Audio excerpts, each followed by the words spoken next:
was Gundam Witch of Mercury, or Mercury.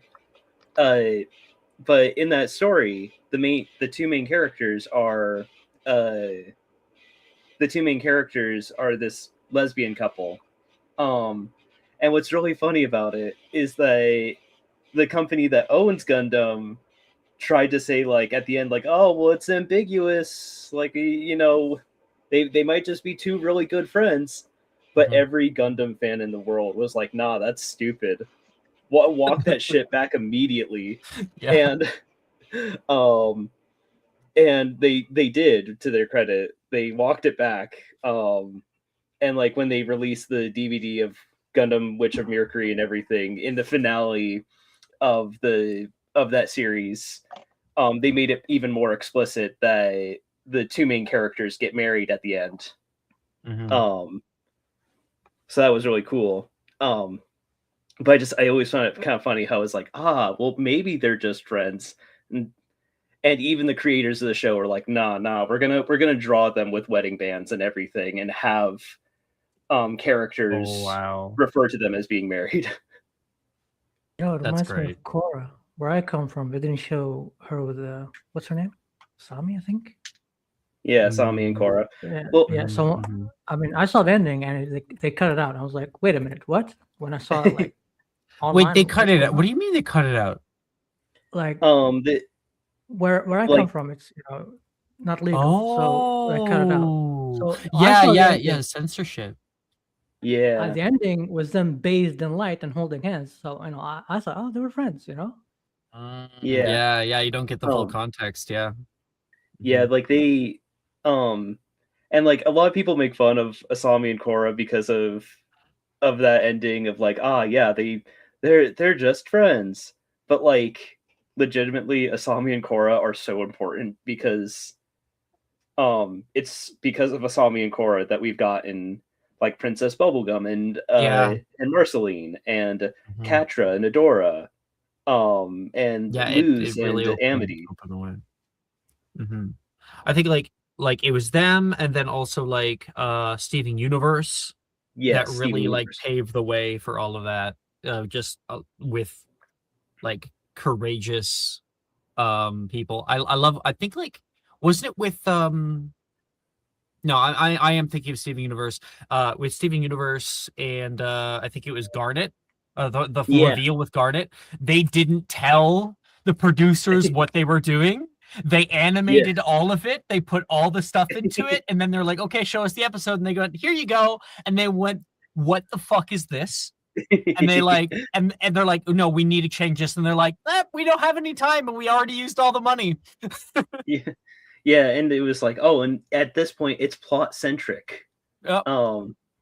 It is kind of funny because they tried to censor it by giving Ruby a mustache to be like, in Russia, yeah. See, Ruby is a man. So when Ruby and Sapphire got married, they made it so that Ruby was the one wearing the dress and Sapphire was wearing the suit, to be like, yeah, there you go. Yeah. put a mustache on Ruby now. Yep. All right. Good talk, guys. Let's begin. Yeah. I'm glad that we solved homophobia. Oh my God, we solved it. Everybody, everyone, hold hands. We started the session. Okay.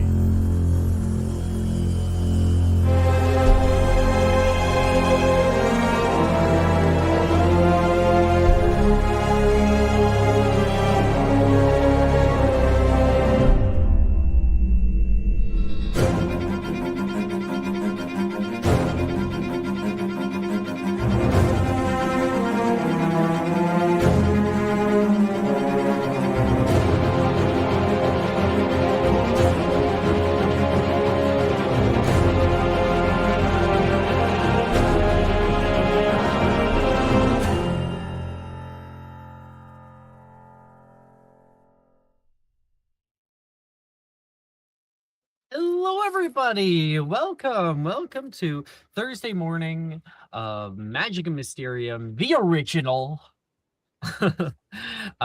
We are back with session 20.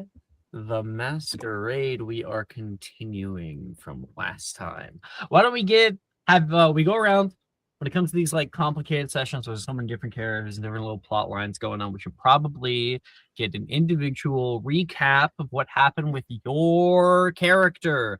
So the overview, of course, is that we started out with what is it called? We started out with getting ready in the common rooms, going down, meeting up with our dates in the main hall, and then being brought into the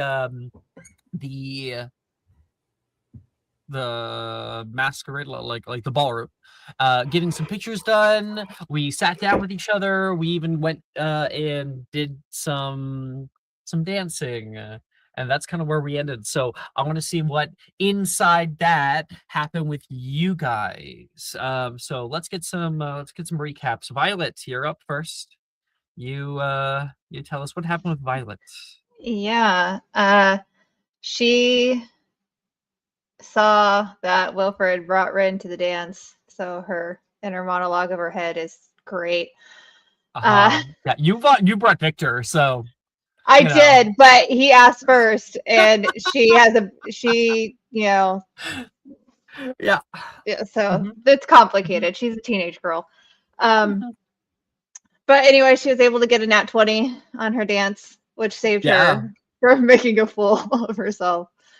And that's because she had to block out Wilfred completely in her mind. But now that the dance is over, we'll see how that goes for her. Dance isn't over. Well, that moment. It's just the waltz is over. I actually sent a playlist in music category. I highly recommend pulling that up. We're gonna be using it soon. She's just an emotional mess on the inside, but she's very pretty on the outside right now. Ray, what about you? Yes. Sorry, I wasn't listening. I'm sorry. I was doing. I want you to recap what happened to you last time. Okay. So we skipped the photos. And then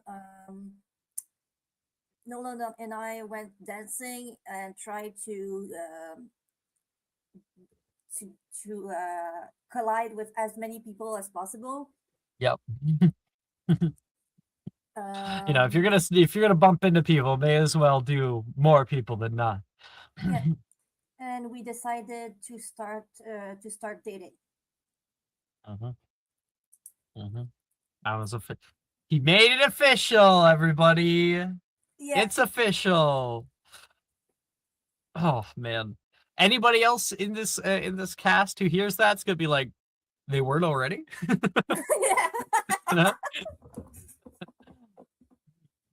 Vika, what happened to you? Yeah. Vika, even before the right before the dance was still doing her matchmaker job. Making sure everyone got with their dates and everything.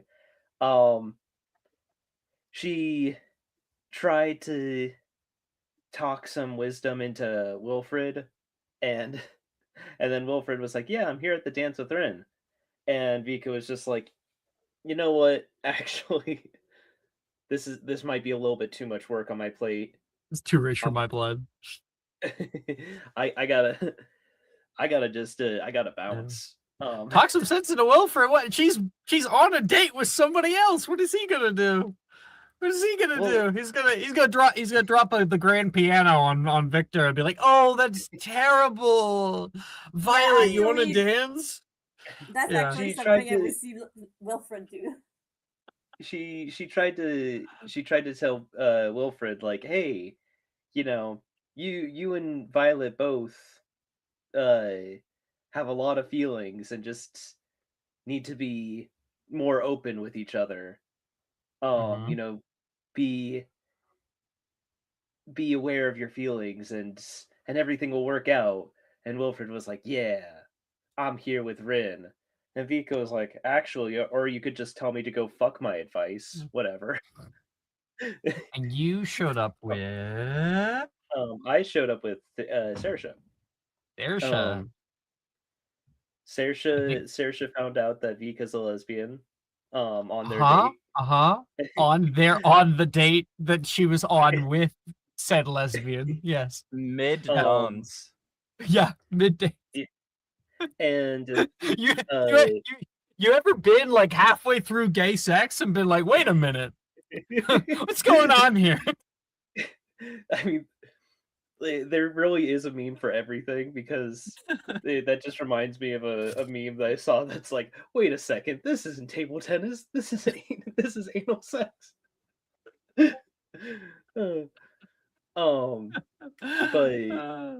But yeah, Vika and Saoirse talked about it, and they're going to see how things feel.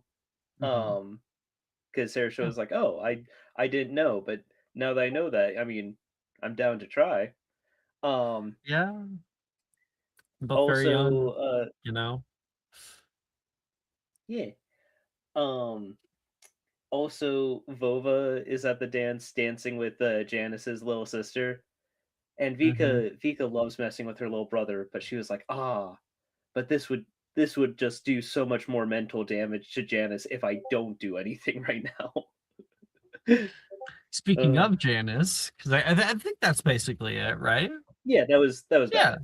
Speaking of Janice, her date, Sophie. Sophie and Janice went together.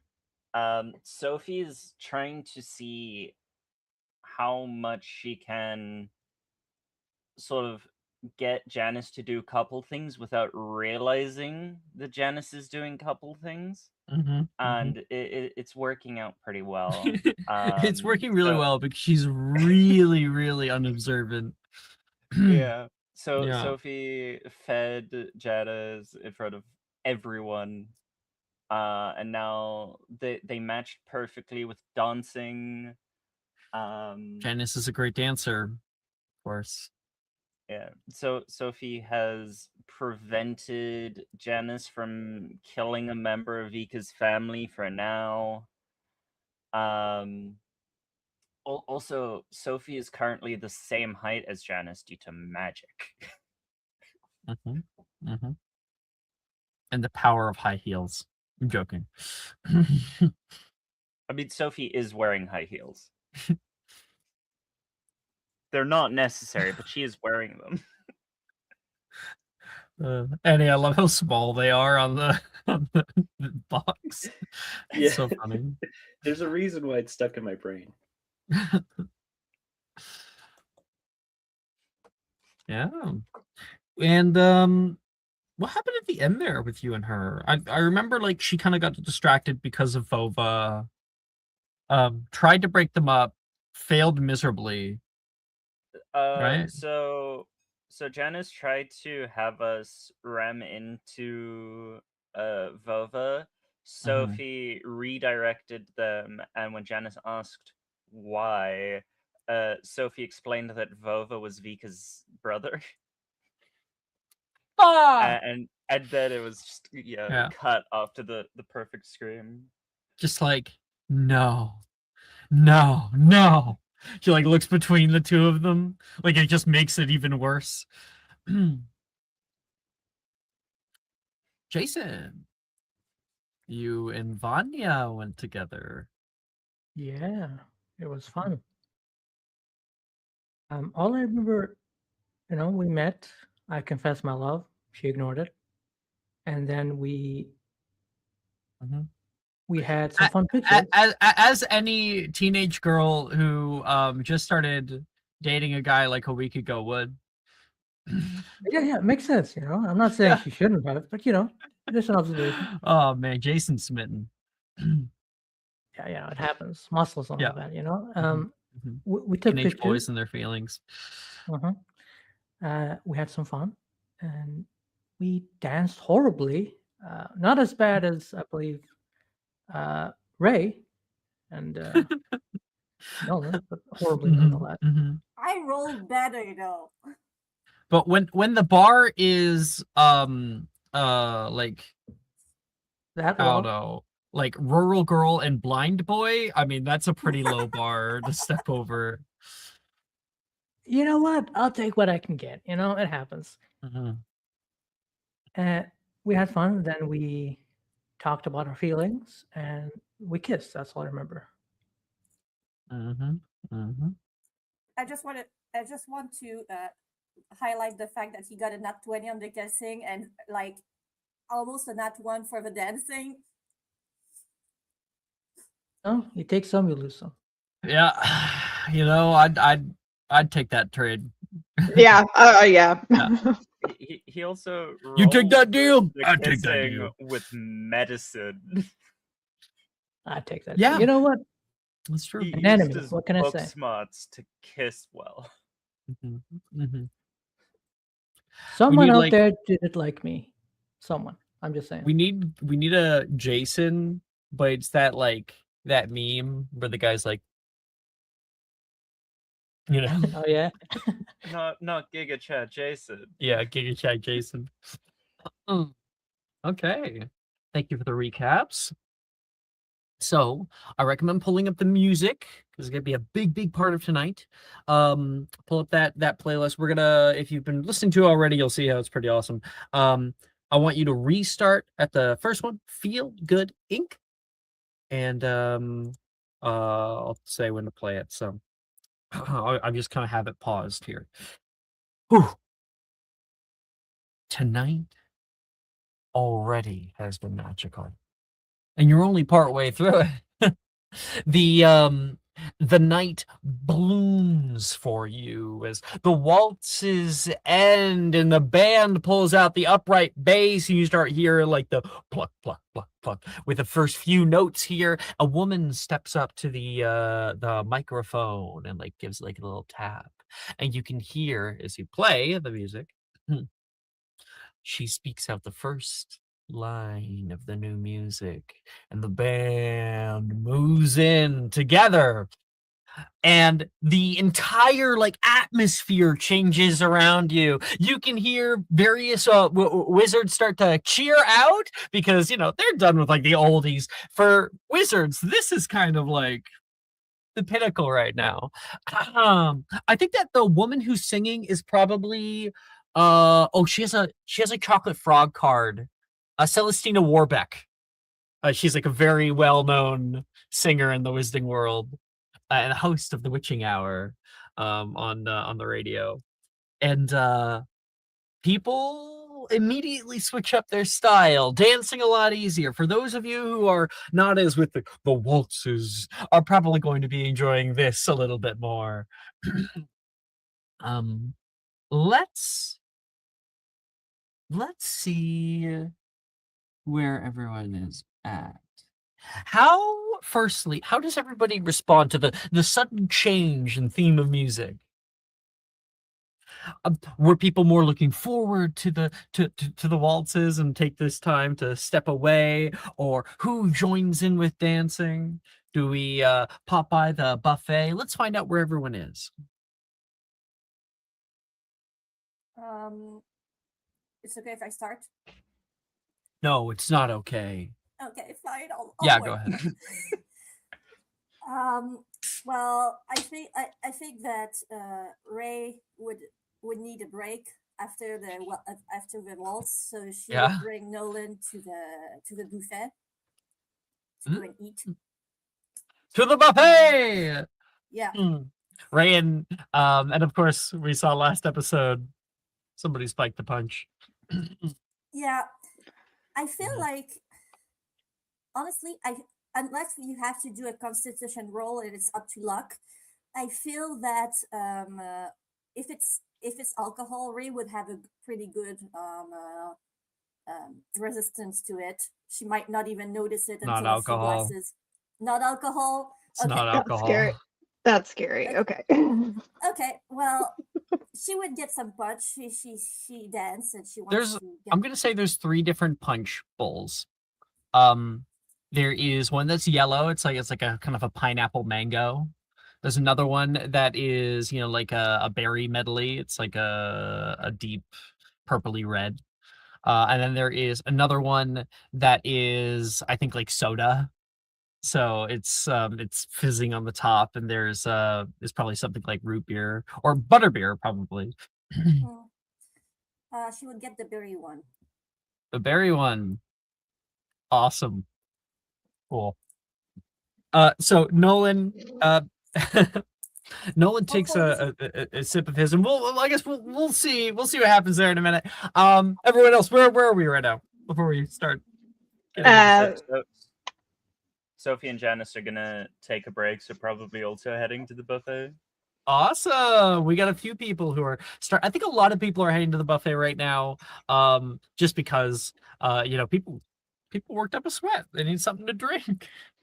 Also, Sophie is trying to keep Janice away from murdering Vova. Mm-hmm. Violet, you were saying? Same thing. Victor was hungry before the waltz, so I think after the waltz, we're going to the buffet.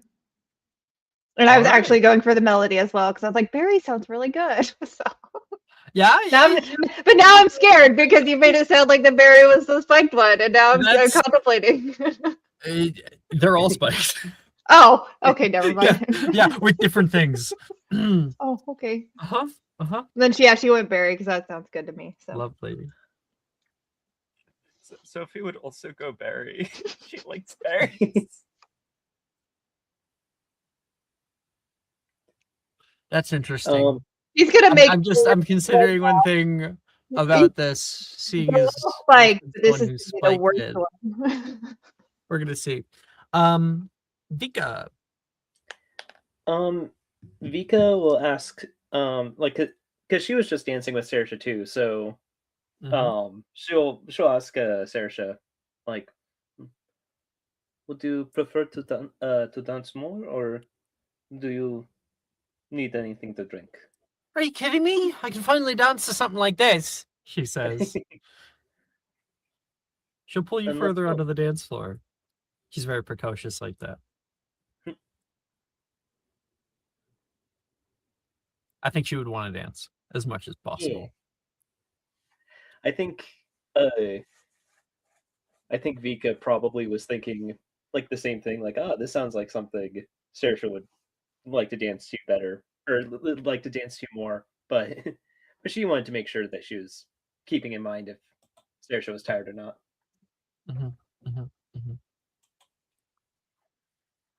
Jason.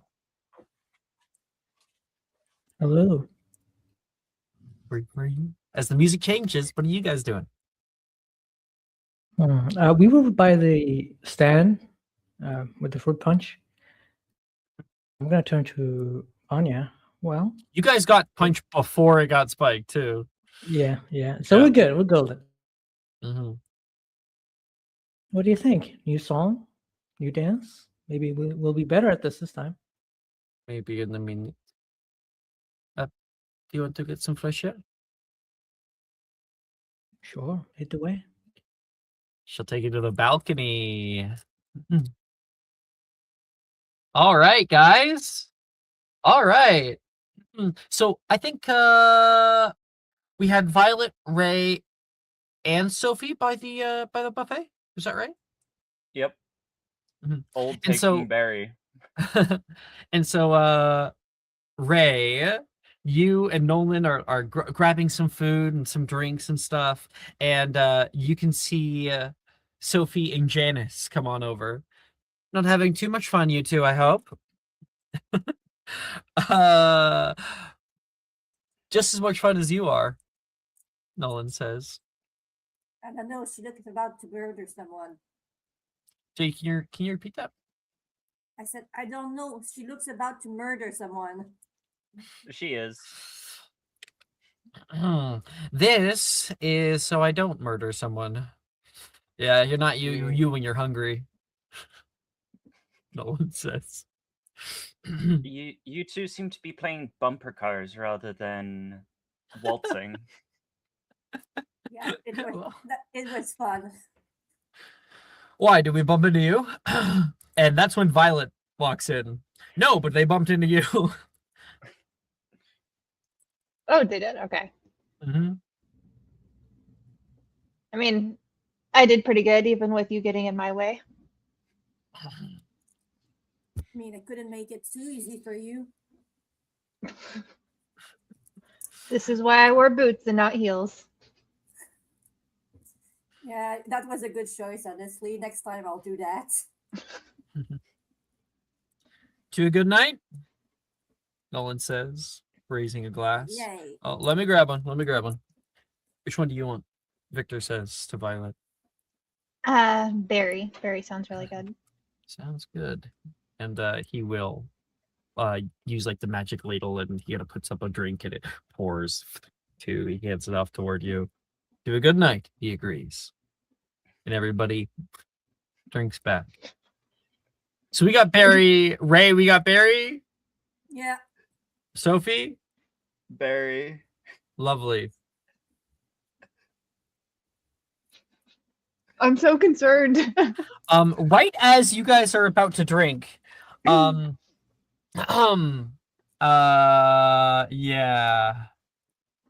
No, because you can't do that. That would be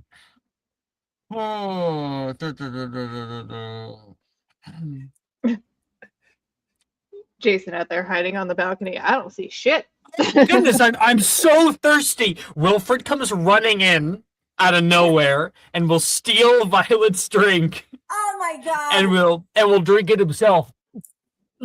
Oh, thank you. That hits the spot. Excuse me? You can get mine if you want, Violet. It's all good. Grin's coming in from the side. He got really thirsty earlier. Here, I'll get you a new one. Grin's going to pour you the pineapple punch. Here you go. I don't like pineapples. Ray, can I have yours? Yeah, we can trade. Okay. It's really funny. So yeah, so wait, Ray, you've already had like a drink. You hand it off towards Sophie. And I traded with Violet before. Oh, sorry, yeah, Violet, but trade over with Violet. And interesting. I never thought about this.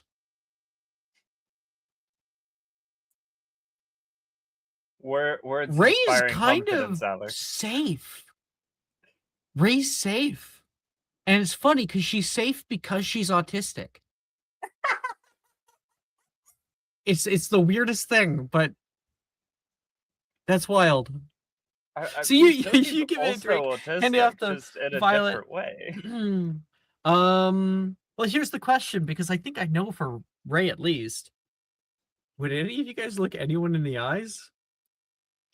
I mean, Sophie is going to turn towards Jadis, see how Jadis likes the punch. I mean, Violet always likes people in the eye. Like, that's the respectful thing to do. Of course, as for holistics, yeah. Yes, yeah. And Violet, you look after taking a sip upon Ray. And she just looks so beautiful tonight. Oh, you feel that like rising your chest. Oh my god. Ray's mouth covers her eyes. Nolan is a very, very lucky boy. Now, Ray doesn't look you in the eyes, I don't think. So there's no like opposite of that. Yeah. I mean, Ray, you're looking really pretty tonight. Isn't she? Nolan says. Can I give you a hug?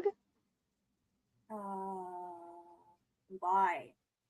Because, you're just really pretty. Oh. Yeah. Okay. She normally doesn't like hugs, Nolan says. That's why I asked. I mean, okay, fine. And she's like, gonna hug her awkwardly. Aww. I mean, you guys have been friends for so long now, you know? Yeah. And Violet, you feel your heart flutter. And then you can hear from your side, Victor go, ooh, these look really good. Violet, you want any? Yeah. You forgot about him for a minute. She like looks over and it's like almost a quick kind of like glare, and then she looks at Ray, and then she responds back to Victor like, "Yeah, I'll have some." Oh no. Violet, you don't want to ruin their date, do you? Wolford tries to say, and he's not looking you in the eyes. Ray, am I ruining your date? I don't think a hug can ruin a date. See, honestly, she likes my company. Honestly, Ray has exhausted me tonight.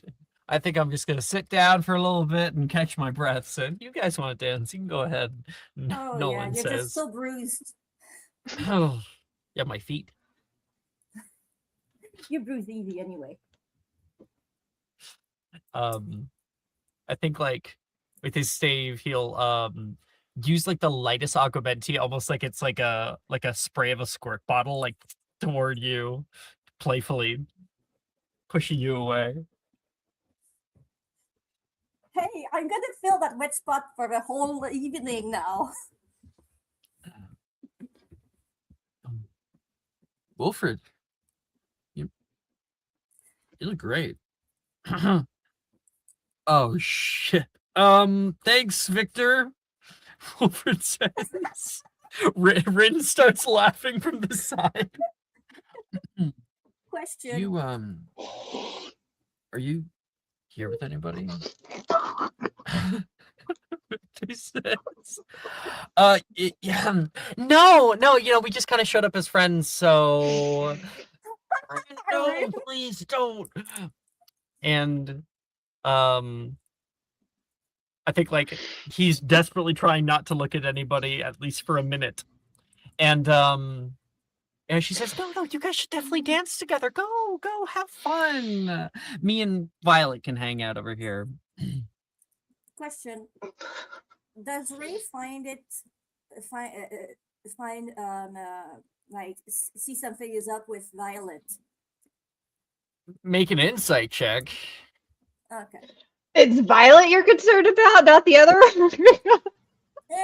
It's Violet that's trying to hug. Ray right now. I mean, honestly, this might be a dream come true for Violet. I don't even know. Oh yeah, no, she's completely in the dark. That's a nat one. Yeah, no context. Like, yeah, you're like, oh yeah, she's just being nice. Today is really overwhelming. There's lots of like music and noise and lights and people, and it could be a little overwhelming. So I don't think you're able to tell what anyone's thinking or feeling right now. That's just another thing to focus on. Yeah, Wilfred, Victor, go enjoy a dance. I'm gonna hang out with Ray for a little bit. And Nolan is drinking the punch too, but there's no effect on him. Yeah, of course. Mm-hmm. There's a weird aftertaste in this punch. I'm kind of tired. Oh, come on, Will. Rin says. Do I have to beg? Victor says. And Wilfred goes, shit. And he'll go off to dance with Victor. He looks back at Rin like, he can't. He turns over toward Rin and he's like, don't fuck this up. And he leaves. I like to think that they chose different things to put in the punch. And if you'd like to cut to them after they did it, they're like, what did you put in? Oh, Elixir to induce euphoria. Super fun. What did you put in? Cubic crystals. It's just like, what? It's gonna be hilarious. She said. Violet doesn't like Rin, but this is fun. I think like Janice like takes a sip of hers. I'm gonna roll a d3 just to see which one she took.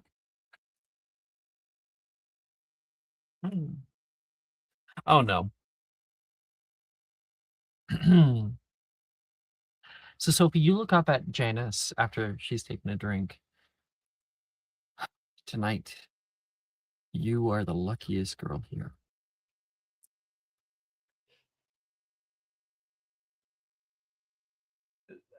I think Sophie's just gonna go up to Janice and just hug her. No. Where's this coming from? I'm just happy you decided to come with me. Of course. I don't see anyone else I'd be going with. Plus, you asked so nicely. Even if I had my head in my ass. I mean, I wasn't perfect about it either. I want you to know. She puts a hand at your chin and pulls you to look at her. I would have only ever gone with you. So you don't need to thank me. If anything, I should be thanking you.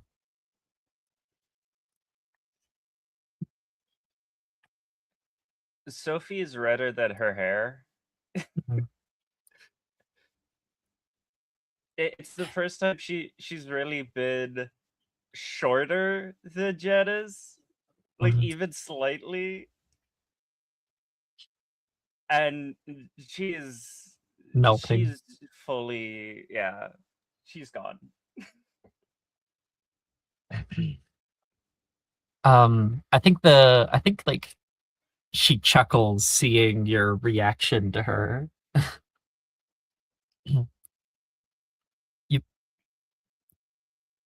You want to get back on the dance floor? Yeah. I've quenched my thirst. I got a different one now.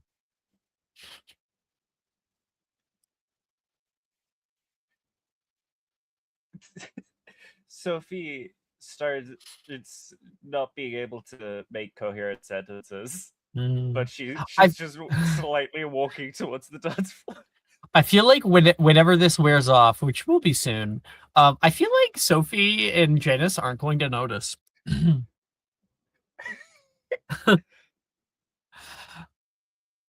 Vika, where were you again? You stayed on the dance floor, right? Yeah. Okay, make me a performance check. Woo! And let's see. I'm gonna find a fun one for us to listen to here. You mean it's not a super slow song for Wilfred and Victor? Oh, if Saoirse rolls high on this, it's gonna be funny because last time Vika rolled high and Saoirse rolled low, but this time Vika rolled a 10. I think Dancing Queen is a really good one. Ooh. Or no. Well, a really fun one is actually Stacy's Mom. Pull that one up. Stacy's Mom. I fucking love Postmodern Jukebox. Yeah. Okay, what did you get for performance? I got a 10. Oh, Saoirse got a 16. So I love. Well, come on, you've never done this? She says. She's like doing some kind of like old. I'm thinking like 1920s sort of dance. Oh, like the Charleston. Yeah, that's exactly what I was thinking. Yes, yeah. Quick footwork. Just gotta do it in front of you. Yeah, I love the sort of narrative that the dice are making here. That when it came to like slow dancing and everything, Vika knew how to do that, but now Sarah's the one that knows how to dance. Yeah, she does like a little like spin and showing off for you. Come on, give it a try. Give us a spin. Give me a spin. I think Vika at first was very much like watching, like, okay, I need to study to figure out how to do this, but when Saoirse tells her to spin, she's just like, okay, like. Well, and with the 10, it's like a spin just for fun. No. Like she's loosening up, so she'll So she does like a spin, like. Well, I think like the first one's awkward, and then like Yeah. and then like you start to get into it the longer that you're there with her. Yeah. Okay. That's a good way to put it. Is that like she helps you with the second one, and it starts to loose up a little bit. The singer's like screaming out in the microphone. We got to work on your moves more. No, sorry, I got to change voice. We got to work on your moves more. Well, perhaps you can teach me. You know, they sometimes do dancing out in Diagon Alley.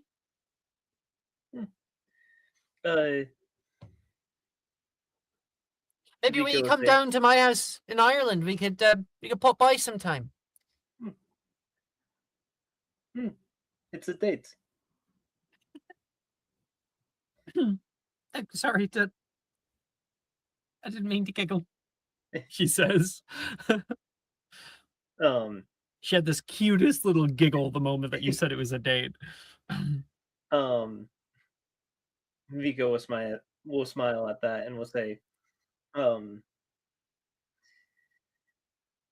much more used to traditional dancing. It's what my mother taught me. So this is fun. Throw it in. What are you talking about? The old you do this, like you kick the legs. She does that terribly, but she kind of jokes about it. Were you in traditional Russian dancing? I can see you in a little dress. Vico will say, "Oh, some of my uncles and aunts would dance like that, but no, my mother taught me a little bit of ballet and slow dancing." So not nearly any of the fun stuff. It's okay. I can teach you. See? Okay. Follow my heels like this. In, out, foot forward, foot back, in, out, foot forward. Come on. Give it a try. Give me a performance check. 18.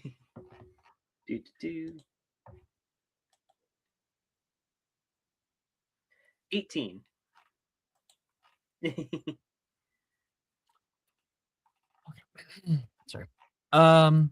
18, huh? Yeah. Yeah. You start to go in unison. Thud, thud, thud, thud, thud, thud, thud, thud, thud, thud, thud, thud, thud. And like you guys like getting into it. She's like holding your hands as you guys are moving your feet together.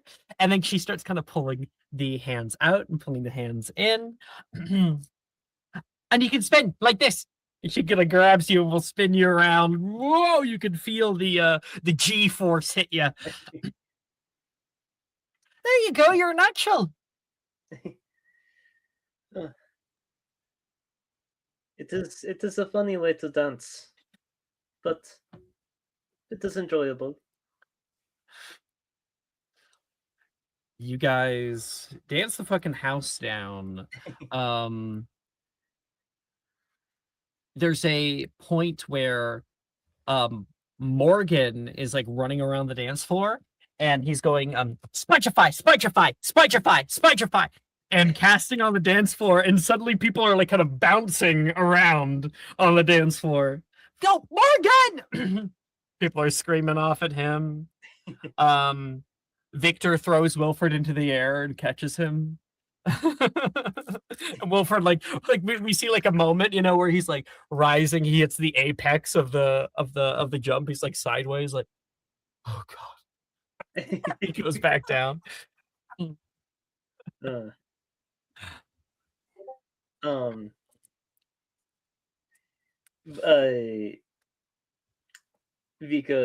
Vico say, it looks as if the dance floor is becoming more of what, castle bounce? What is it you call it?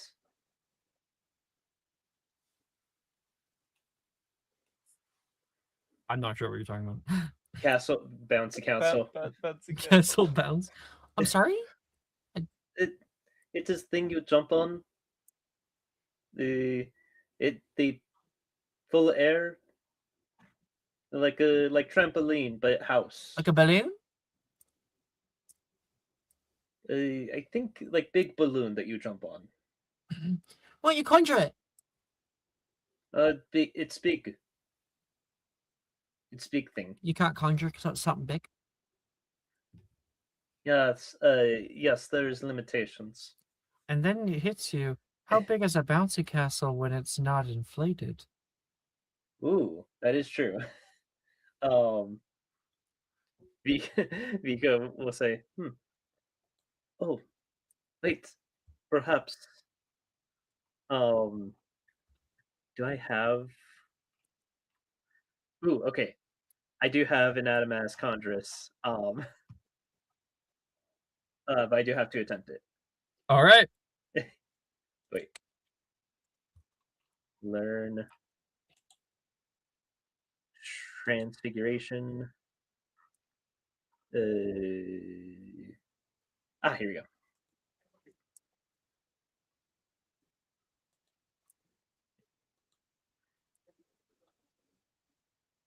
Woo!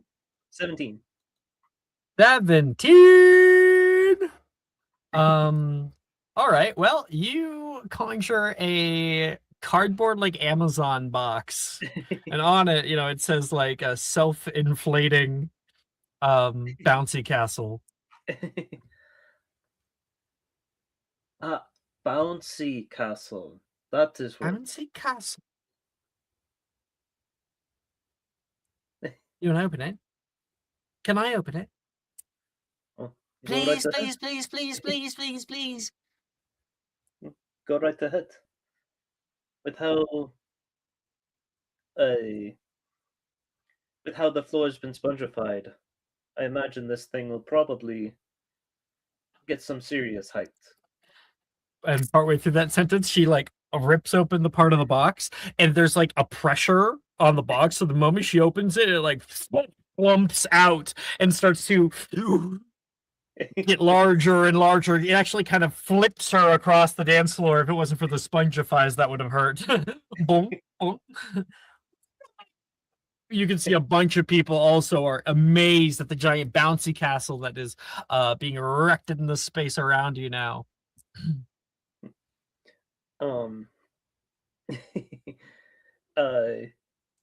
Vika will get on it and offer. We'll call out to Saoirse. We'll call it to Saoirse. I think once if there's more than one person on it, we can go even higher. I think that like there's already people who are looking in on it. I think somebody like tests out the door, and Saoirse runs up and pushes them inside. How big is this thing? She's running in. Vika will say, well, this castle, no? Castles are always big.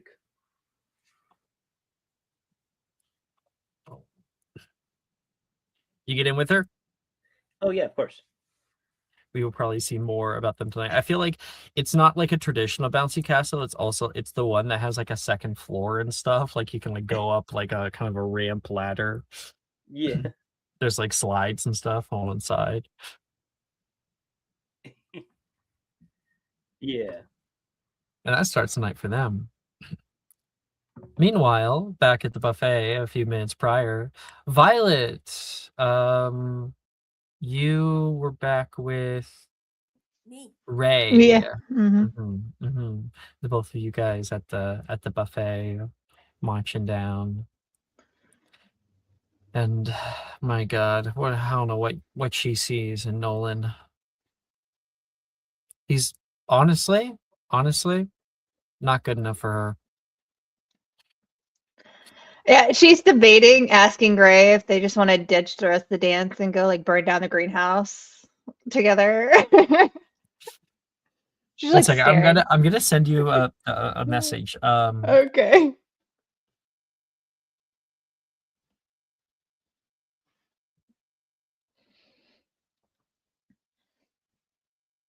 Ray is just like, man, Okay. those little canapé are really good.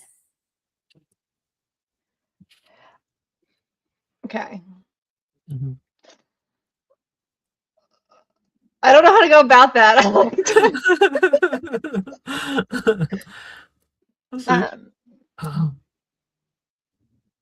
I think as they sit down to get food, I'm assuming they get food. Ray's gonna, or not Ray, Violet's gonna sit really close to Ray and kind of like, I don't know, maybe scoot Nolan more further away. Like get in the middle of them. You know there are you know there's a chair like right there. It can't be comfortable like that. I like this seat. You know, I haven't got to spend a lot of time with you tonight. Okay. I just figured we could spend some time together, you know. Friends? Didn't you want to be with your date? My date? Oh right, yeah, you had a date. You look back and you can see like the I'm putting on Mr. Blue Sky, so it's like not a slow song per se, but slower. And the two of them are dancing and It looks like he's taken. It's great. So I'm just gonna hang out with you. Right. Okay. You can see Nolan is talking to his brother nearby. Zachary's here on a date. Okay. He's just nearby. Okay, so Ray would be like, after since she had a that one, I think she'll be like, makes sense, and just go back to eating, like, and be like, man, this food is good. Makes sense. What's your favorite food, Ray? I'm really curious. She's like putting like a piece of hair behind her ear. Yeah, flipping your hair. Like. I guess she would go Ray. Like I know my favorite food, but Ray's. It's got to be some kind of like autistic to say food, chicken nuggies or something, right? Well, you know, because there's two types of way it can go for autistic people. Either you need food safe, or sometimes the sensation of the food is actually pleasurable, so they get food that tastes really intense. Like spicy food and stuff. Yeah, I'm that kind of person. Like I stim a lot with the taste, which isn't good for my weight, but yeah. So I guess she would. I guess she would go like for haggis. She's like, probably like eating. Probably haggis. I love that. Yeah. I mean, I don't know how to make haggis, but I'm willing to learn for you if you want me to cook for you at any time. Maybe I can go to your house over winter break. Can we go to your house instead? Because my house is I don't want to go there. Ray. Yes, sorry. Keep going. I think even with the cubic crystals, I think that's gonna push her back a bit. Talking about her house. I don't think Ray knows yet, because she was the one like not to tell her yet that. Oh yeah, Ray didn't go. That is right. Yeah. Ray was the only two that didn't go. Okay. I think that's gonna be enough to push her back a bit. I'm messaging her. Okay. Okay. And she's gonna sit back in the chair and she's like, maybe another time I'll make you some. I mean, we can just go camping if neither house work. Camping sounds fun. And her voice is like that instead of that high pitched flirtiness, which it's very mellow now. It's going down. Yeah. And you start feeling that like, wait a minute, Victor and Wilfred are dancing? You turn back around. Like it's starting to hit you now. And you can see your date Victor over with Wilfred. And Victor has like a hand under his jaw and is like pulling him in by the waist and like leaning in, and Wilfred's like, I don't know what's going on. So you see the two of them in this like very tense, very intimate moment about to happen. And that's when you sober up real quick. Yeah. I don't even think she could react to that. Like, she's literally gonna be like me and like, the fuck? Wilfred avoided looking at anyone for a full minute, so he's good after drinking it. But Victor did not. Violet becomes a Fujoshi. I mean, if someone's gonna learn something about themselves, it's gonna be right now. It's right now. Actually, I think I'm gonna go find one of those people that take pictures of the ball and say like, I'll give you 3 galleons if you take a picture of those two. I do think it's shell shocking to her. She's like she. So do you freeze? She absolutely freezes. She cannot react to that like in a timely manner. That's like she doesn't even know. Like she knows like something's wrong, but like that's a lot. That's a lot for her brain to process, and she cannot react. And Wilfred is like trying, like, dude, it's fine. They get closer and closer, and Victor's moving in, and Wilfred looks like I don't know what to do now. This is I'm a victim of my own device, and just before he fully goes in for it, there's a blink.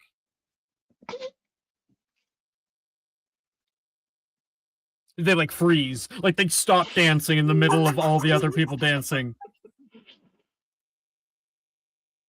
I'm gonna kill you. It wasn't me. It wasn't me, I swear. Princess.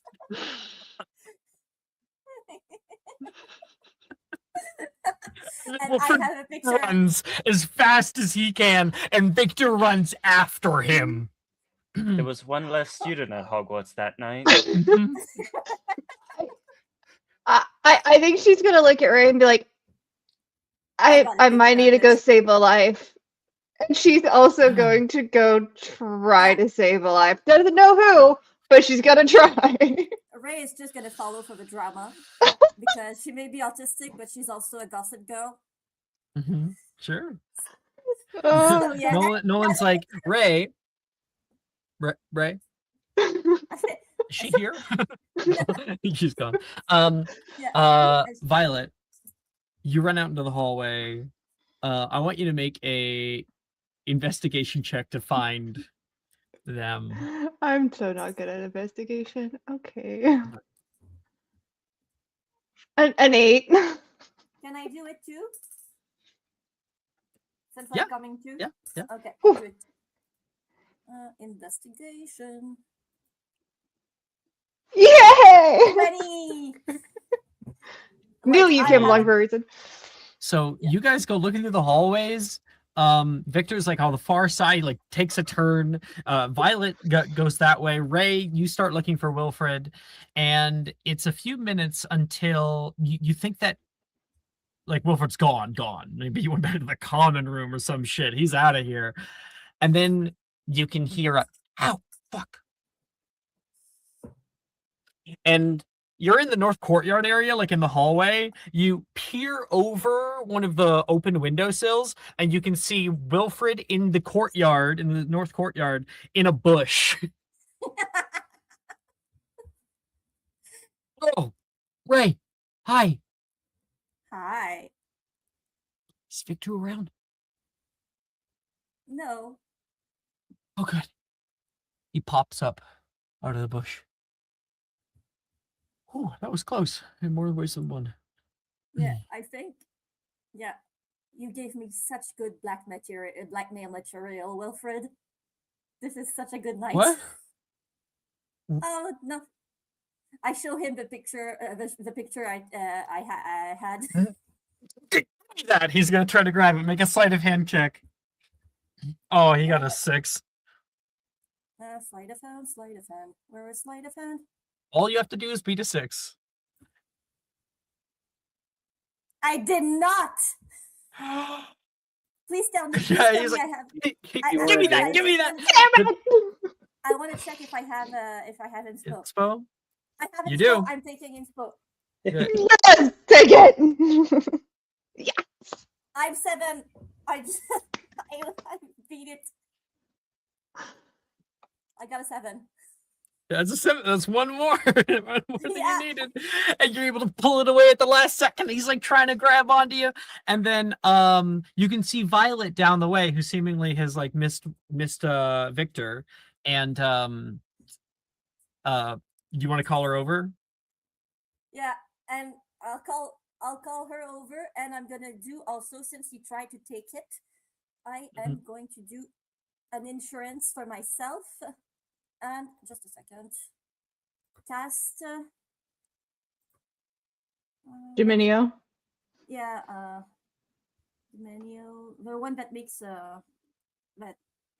that's the one that you can The duplication charm. duplication. Dominio? Is that available to you yet? Yeah. Yeah. Okay. Mm-hmm. I just have to find it. 4th year charms class, Okay, if that helps.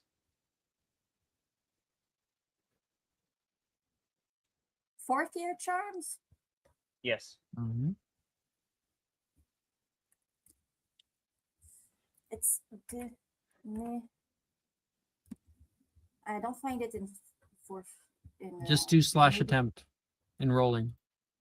Yeah, it's just I want to check if. Well, yeah, if you do / attempt, then you will see it'll say it's locked in if it's locked in.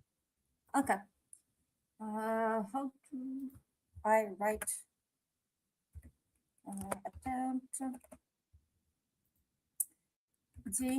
Minio? Yeah. GEM. I think it might be GIM. That it's GEMINIO. GEM. Yeah, but as long as you get the first 3 letters, it'll do it. Yeah.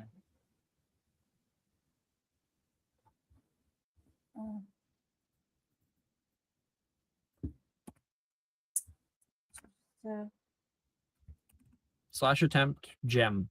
Yeah. GEM. Dominio. It's locked in. I have it. I can do it without a failure. Weird, I'm not seeing it. Oh, did you do it in your hidden chat or something? Yeah. You did. Okay. Forget. Sorry, It's all good. I was waiting in the rolling channel. I was like, where is it? Yeah. Dominio, and you're able to duplicate it. Yeah. You can see Wilfred like halfway out of a windowsill, like. Yeah, and I'm Dominio, Violet. until there's like Creating multiple. There you are. Kind of looks around. There's only one of them, so it's like, okay, well, you're alive. Do you want to explain what happened, Wilfred? He's like mid grab and like stops.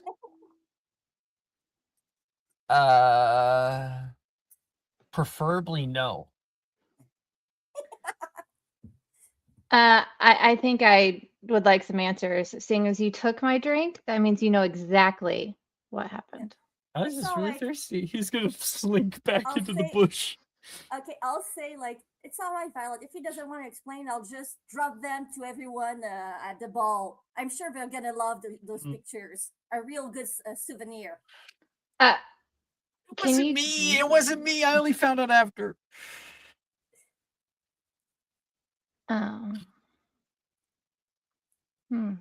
So, but you are still part of it. You and Ren decided to spike all the drinks? I use Euphoria potion. I thought she was going to use something else.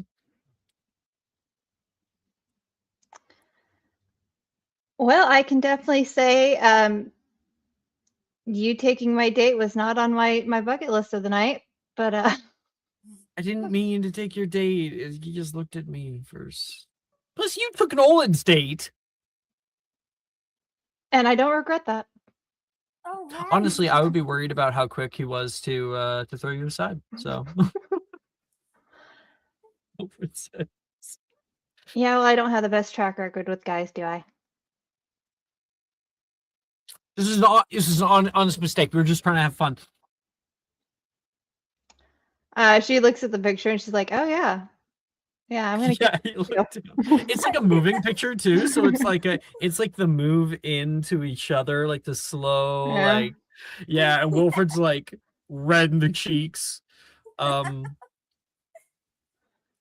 you make me an insight check really quick, Violet? No. Looking at this picture. This photo. An 11. Okay, cool. You can hear down the way, Wilfred! Wilfred gets down. Have you guys seen him? No, but how about you focus on your date now and not your other one? You didn't know how close I was to kissing him. I mean, not something I would do normally. You just said, wait, did you just say it wouldn't be the worst thing? I mean, he's not a terrible kisser. When did you kiss Wilfred? Oh, that was. It was last year, but let's go back and eat. Just avoid the punches. Nate, he doesn't hear it. Like what's the name? Victor. Victor doesn't hear it. Wilfred, however, is going to mutter under his breath, "I kissed her first." He's the only one that's kissed her. Okay, technically. I know. But does Violet hear that? Maybe you do, yeah, but Victor doesn't.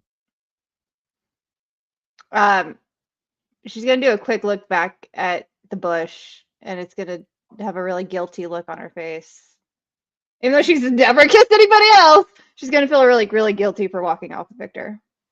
But she's walking off. While I cannot bring back my pride, I can invite you to the dance. I think they're doing the slow one. Are you sure you don't want to eat first? We kind of got sidetracked. I don't want anything else to come between you and me tonight. He looks around like if he sees him, he's gonna kill him. Wilfred makes this stealth check. A 19 on the die. He's not being found. He's like under the windowsill, like contorting his body not to be seen.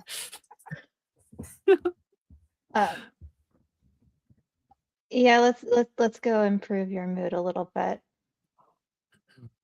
Ray? Were you out here? Over here, Nolan. You're not gonna believe this. This thing is so good. I do gotta return the date I stole. 1 second. She's gonna walk right over to Nolan. Think you were taking care of her? And you're like, I'm like, I definitely would have taken care of her. It's like, boy, do I have a story for you. Yeah, I'm gonna go and just like scratch her back, like, oops. Probably stick to my date this time, and then she's gonna go back to Victor. He leads you away. Nolan goes, "What are you guys doing out here?" Oh, it was great. Sorry, I couldn't hear that. Victor almost kissed Wilfred. What? I got a picture of it. I can give you one if you want for blackmail. I wish I could see it. He says, "Checkle." I didn't know that Wilfred swung that way. I think there was a love potion in this. Someone spiked the punch with a love potion. Oh. Lesser love potion. Oh, Wilfred! Where the fuck did you come from? He's like standing in the bush and he's standing up now because they left. That didn't look lesser to me. I'm always here, Nolan. Always watching. Sounds pretty gay to me. Shut up, he says back.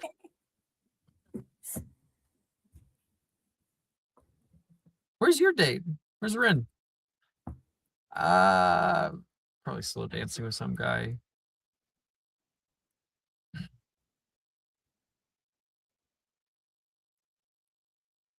Nolan turns to Ray like, yikes. You kooky kids. Man. Nolan says, maybe one day you'll grow up, he says, and pats him on the chest. What do you mean? Like, we're the same age. I'm older than you, Wilfred says. Physically. Yeah, well. He's like, yes. Nail on head. Rin says, not Rin. Why did I say that? Nolan says, oh, Ray's right on that account. The two of us have graduated from such childish notions. Ew. No, that's not what I'm saying. God damn, can't you take a hint? Ray and I are going out now. Oh. Fuck you. Nolan Wilfred says. What, because I got there before you? I'm gonna go drink myself dry in the butterbeer. Which one's that one? We're gonna find out, Wilfred says. And he walks back. Yikes.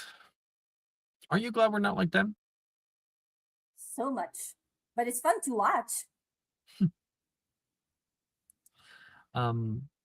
That's when you can see leaving the dance early, it seems. Professor Dilmorow has stepped out into one of the halls and he's like having smoke. And a few like students walk past. And as they leave, he's not even halfway through the smoke. He drops it on the ground and will stamp it out and immediately beelines it down the hall away from the dance. I'm sorry, who? Professor Dilmorow. Oh, okay. Speaking of drunks. Speaking of drugs? Of drugs. No one says. Well, I'd hope no one's getting drunk. He's in one of the 7th years.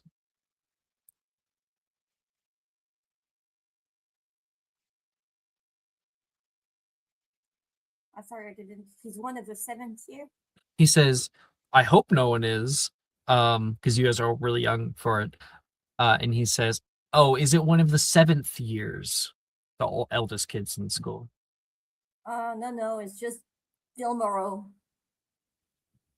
Oh, what is he doing out here? I guess he's been stuck with chaperone duty. Huh. Hey, you two. Have you guys seen Darius? Professor Rojas steps out into the hall. Can't say I have, Professor. Shut up. And she's gonna go back inside. You're no help. Guess he got away early. Honestly, I'm surprised he came. And I think Nolan takes a deep breath and will like put I have to change this, sorry. Second. He I think he put his hands out and kind of finds your hip for a second and then finds your hand. And he takes it in his. Do you want to go for a slow dance? Or is it maybe too much? It's okay if you just want to go for a walk, even. I think I'm good for a slow dance. Let me lead you. It's his arm out. I have total trust in you for leading me. And he does. Back into the dance floor, back to go dance. Jason. Hello. Stepping out into the cold night air, it washes over you. There's Lumos Maximas above that are offering a bit of heat. But you can see from here the greenhouses all covered in white December snow. You can see over the exterior stone wall of the greenhouse area and see the lake mostly frozen over, the distant mountains covered in white, and everything illuminated by moonlight.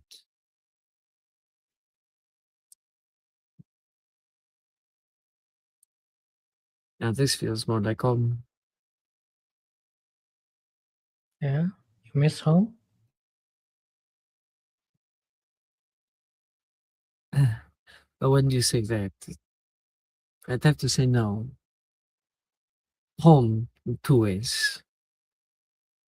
Home where I live, not so much. But home, the feeling. Very much so.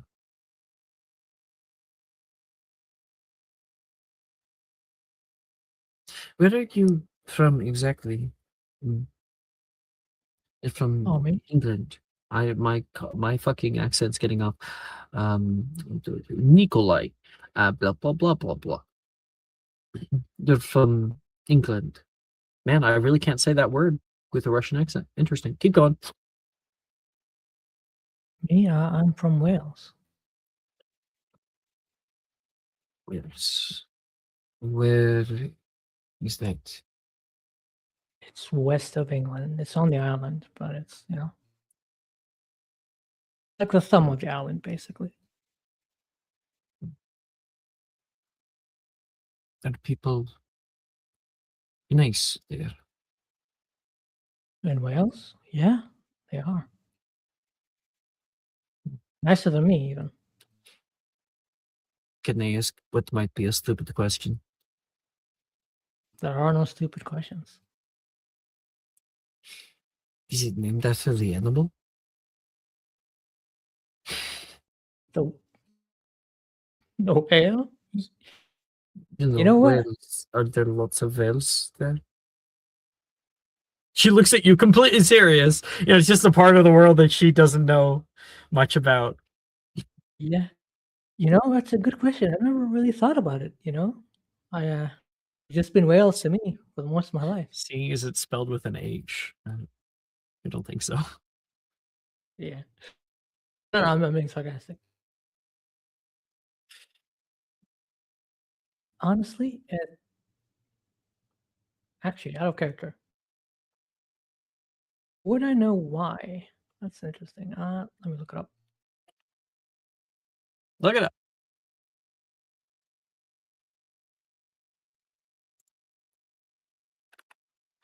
As you go to, one second. I think it's called something else. As you go to tell her a little bit about this, you see she grabs the railing and will press up and kind of sit on the corner of the railing, looking out over the expanse around. I think as he's thinking, he's going to admire her for a moment, resting on that rail. What is it named after then? As far as I remember, it is the Anglo-Saxon word for foreigner. Oh. So, a place in the country for foreigners. Yeah, technically the Anglo-Saxons were the foreigners. They came here, pushed the people into Wales, and they called them Wales for foreigners, and I think it kind of stuck. We still have so much more to learn about you. Let's say we play a little game, she says. What kind of game?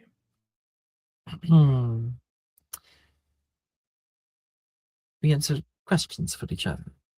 And if you do not want to answer, you get dumped with snow, she says, like flicking her wand to the side, and snow will gather around into like a flowing ball on the tip of it. And then she flicks it out over the greenhouses. You know what? Deal. Okay.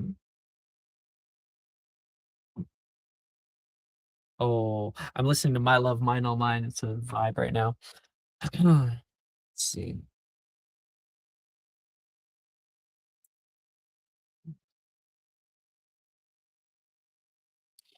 Do you tend to go off of logic, or do you get tossed and turned by your heart, like when you're making decisions?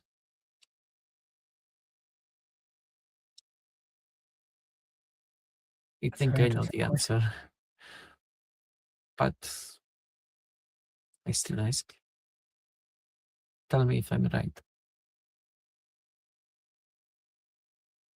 Head or heart? Most of the time, it's head, but sometimes the heart takes control. You can't just say one or the other. You have to say one. One is the word. Okay, one. He's gonna stare at her for a moment. Heart. You can't just cop out. Heart? I thought you said that the majority of the time you're using your head. Not now. The majority of my time has been spent chasing my heart, which is quite confusing. I'm just like other guys, she says, joking. Never thinking with their head. Okay. You can ask questions now. And if you want, you can either say one custom, or I do have 100 questions. You could roll a D100 if you want. Ooh, I'll roll a D100 because I'm stumped, honestly. It's all good. Yeah, I came prepared. We love a prepared king. Roll D100. Choice paralysis so bad it's easier to gamble.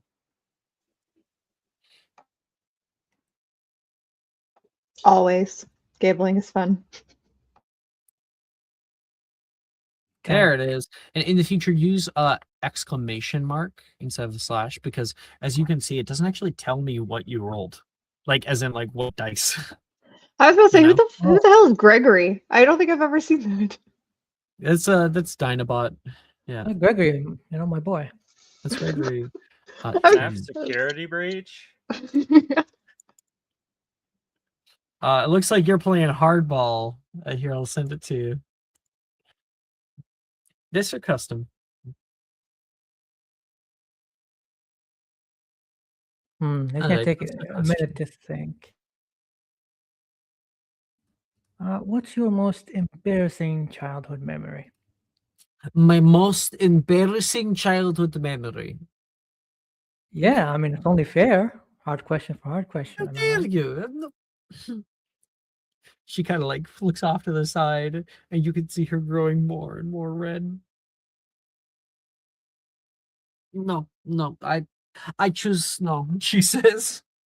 She's going to like flick the wand toward like up into the air, and snow comes raining down like one big lump onto her. Interesting. I won't pry. It involved a very young me and a nighttime runaway and a few foreign women in the different apartment. That I don't want to get into it. He says. It's okay. Oh, My turn. Shoot. You want to play hardball? I will play hardball, she says. I'm ready. 1 second.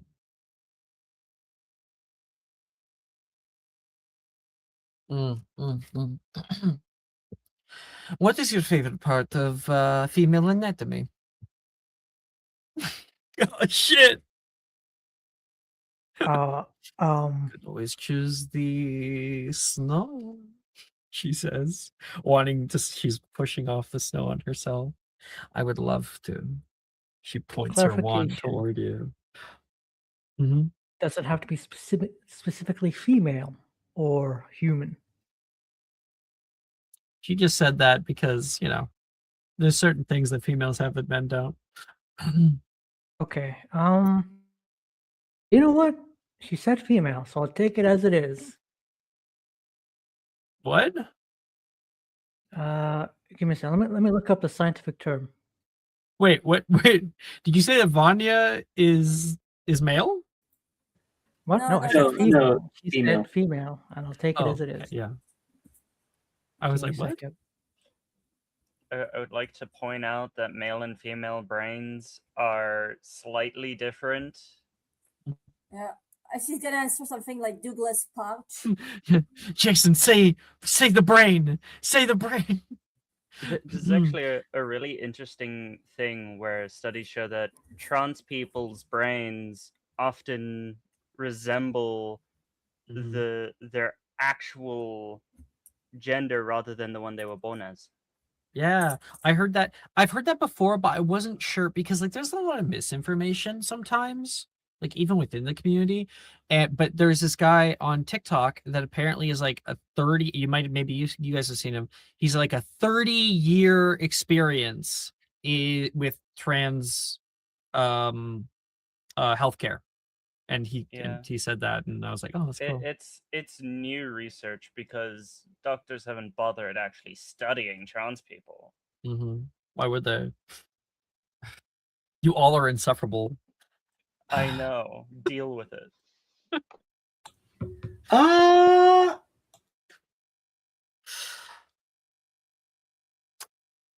So, Jason? Contemplating. Think I'm giving you enough time? What's your answer? Yeah, I'm like, do I go dirty or clean? Which one? Are you going to make me wait all night? Mammary glands.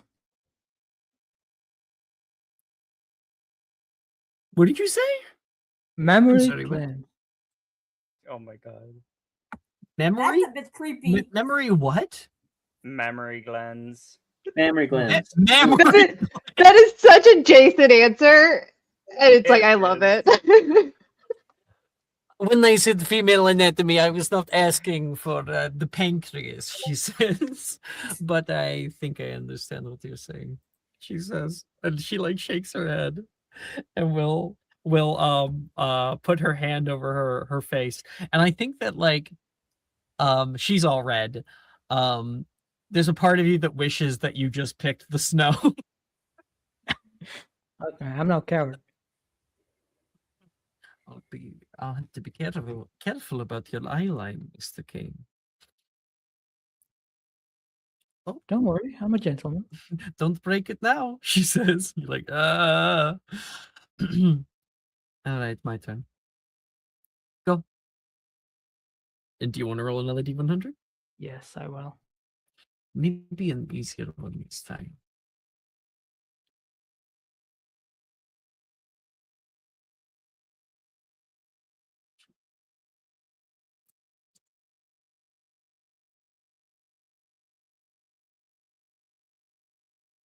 Suddenly I'm listening to Claire de Lune. I love this playlist. How do you put the exclamation mark again? Exclamation mark R space 1D100.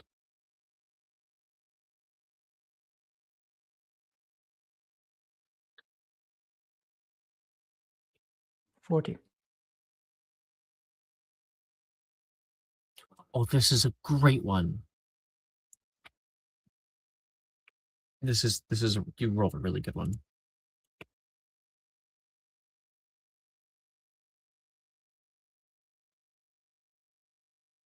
Oh wow, it is.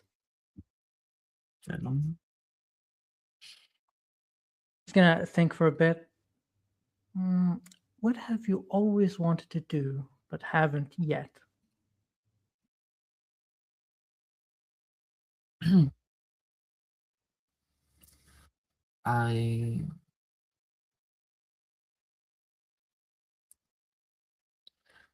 It's stupid. She looks at you. After the embarrassing thing, she thinks about the snow again. I've always wanted to bake cake. Bake a cake. It's not exactly something that my dad carries in his pantry, and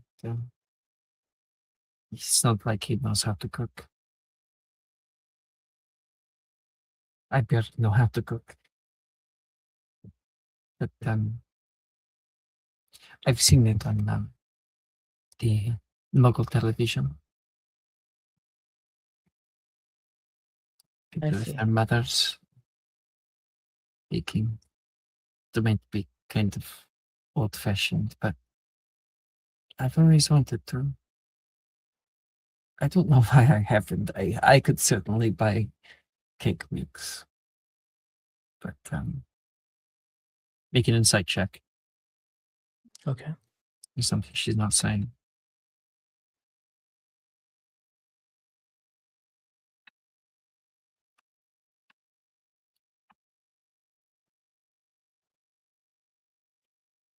Nine. Let's see.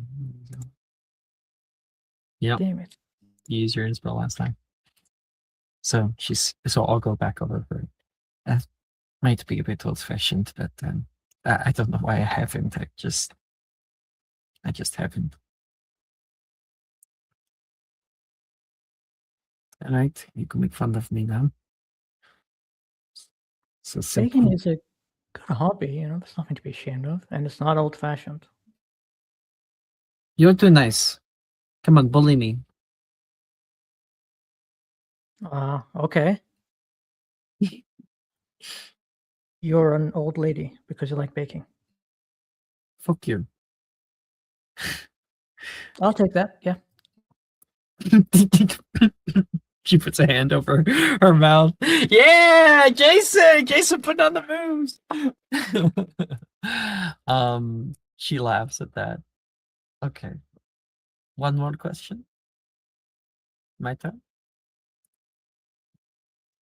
Yeah.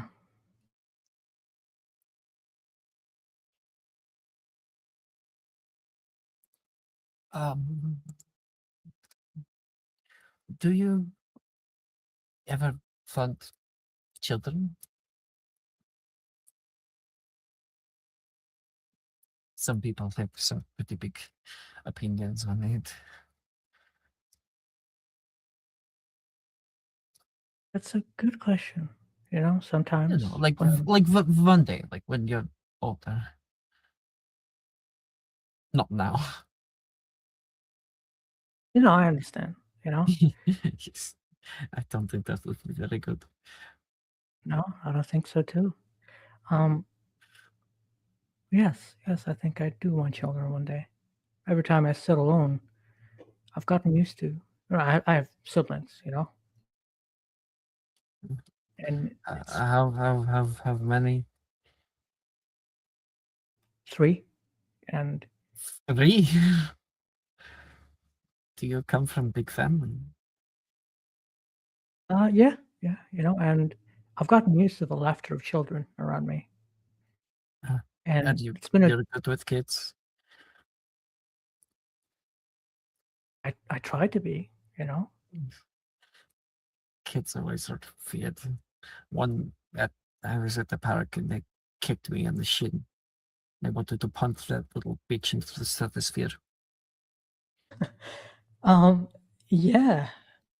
Sometimes, hitting them to show them that pain hurts because they don't understand is a good thing. No, it was a joke. Oh. You- I mean, You want to hit your kids? She says. not really, but sometimes they have to understand. She looks down.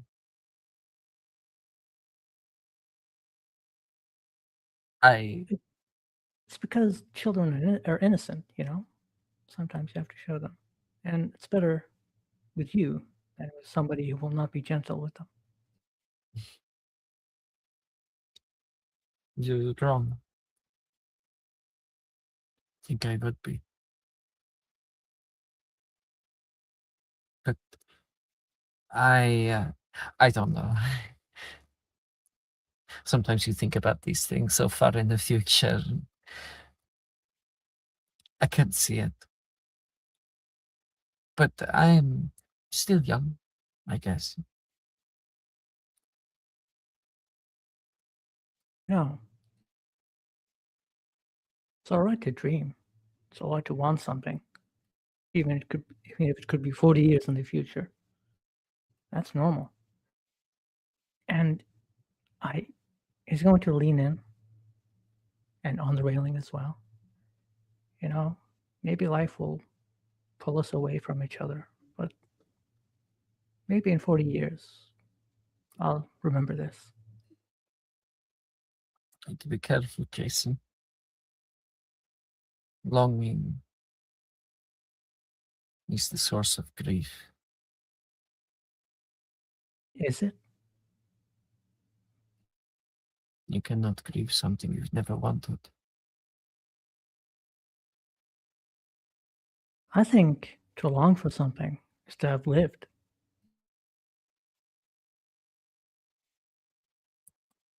And you know what I would like right now? Yeah. She'll grab you by the tie. You guys are leaving the party. All right. After that nat 20 kiss, I mean, yeah, she's gonna want more, right? She can get it.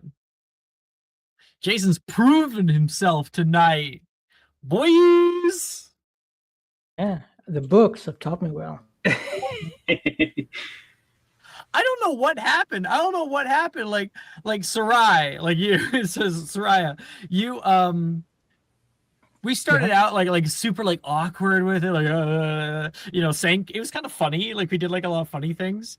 And then now, Sarai's putting on the, you're putting on the moves. You got it, man. That's awesome. I said in the private became chat, an expert. Every time Jason does some Riz's Vanya, I'm just this can't work, can it? And then it works. Of course. Any girl will be happy with it. That's super cute. Okay. Sophie. Yeah. You and Janice, what were you guys doing last? We went back to dancing. Okay. Do you have a song on the playlist you might want to listen to? I have some suggestions. I'm thinking Die For You is a great one. Comes Love is another one. Unknown is another good one. Or anything else? I think Die For You. Okay, let's pull that one up. That one's really fun. So you guys have been dancing for a while now together. And this song comes on. You guys have been kind of dancing, chatting, and Janice is red in the face. She's laughing more. Love her laugh. And she's not having as much anxiety, it seems, when it comes to personal closeness. What about you? We know that Sophie's also autistic. How does she do with personal closeness like this? Touch? It very much depends on how well she knows the person.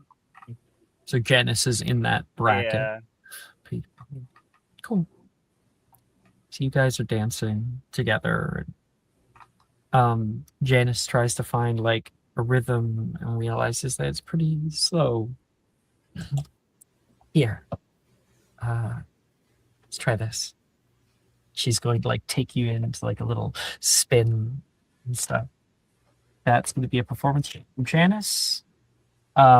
She goes to spin you, but she got low, so it's like you nearly spin out. Whoa, sorry. She has to catch you from falling. Too many G's.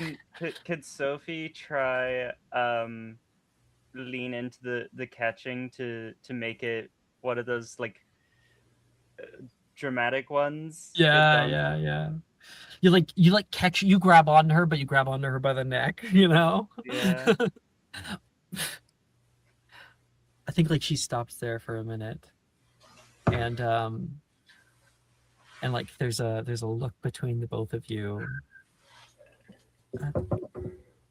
Can I and the effect, the Cupid crystals like end right around there? Can I kiss you? I've been waiting all night. She kind of like pulls you up and looks around and will like lean in for like the little tiniest, little quickest kiss, trying not to be seen. You're beautiful tonight. Well, I had some good competition. Sophie, like, eyes Jada's up and down.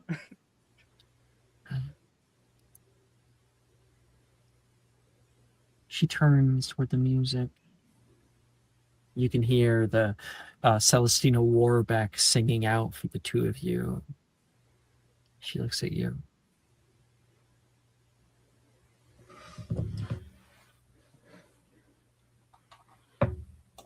What do we say if we continue this after? I think I've made my mind up.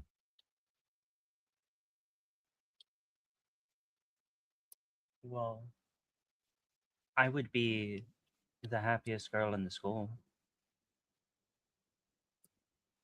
I think I've gotten it. I think tonight's kind of made me realize a lot about myself. So thank you. I don't think I really care much for gender, she says. At all. But I do like moments like this. I can't imagine like this whole semester I've been complaining about everybody wanting to go on dates, and now I am on one, and B, you wanted to go on it with me the whole time. Oh, I must have been an asshole. I don't take it too personally. I lacked a lot of confidence. Where you get it all tonight? You hiding some potions behind your back? No. Or somewhere else, she says, playfully, like looking down at the cleavage. Like you've been like, potion! Not anywhere that obvious. But I've just figured it's time for me to stop trying to hide who I am.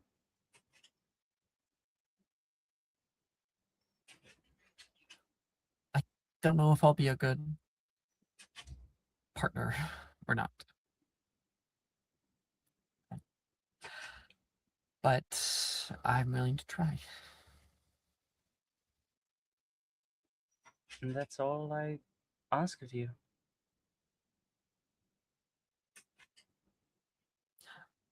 I think despite all of my work, I've always just taken kind of the safe route as much as humanly possible. We kind of tell ourselves a lot of different things. Like, we're doing the smart thing. the logical thing. None of it was logical. I was just scared of you, of my dad, everyone. This is the first time in a long time I don't feel scared. So stick around. Because I have a sneaking suspicion it might be because you're with me.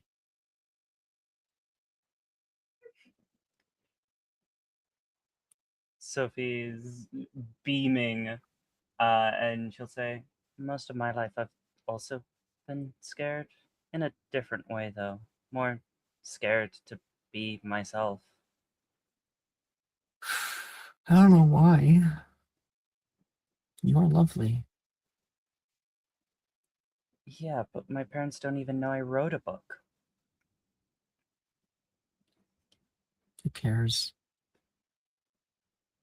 You think that when you're some big name author with your books in every store, it's going to matter much to your bottom line if your parents read your books or not? It's their loss.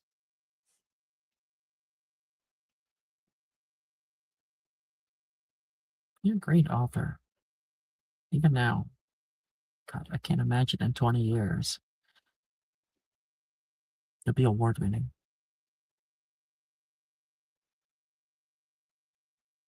I just want to get through school first. Probably the right call.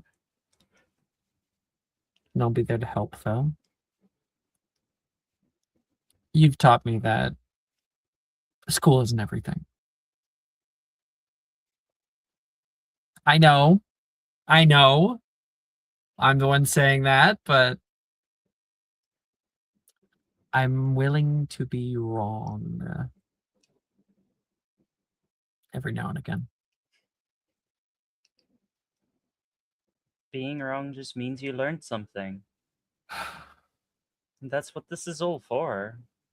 School. To learn. That's what I probably would have said. I think it's more than that. I think I was avoiding a whole part of personal growth. Friends.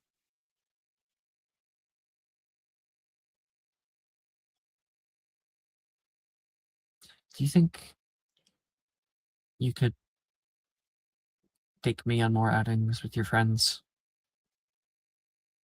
I mean, if having a girlfriend, they probably wouldn't have a big deal with it, right? I would love to go on chaotic adventures with you while breaking school rules. Within reason? I only break school rules with reason. Okay. It's a plan. You and me, she says, kind of taking your pinky in with a pinky promise. And the next song is a extra slow song. Janice doesn't leave the dance floor. If you want, the extra slow song on here is... Oh, there's a few. All the Small Things. It's a fun one. Do you? I feel like that fits just thematically. And do you recoil from Janice as she tries to continue dancing with you, even into the slow song? Sophie is sticking to Janice like a magnet.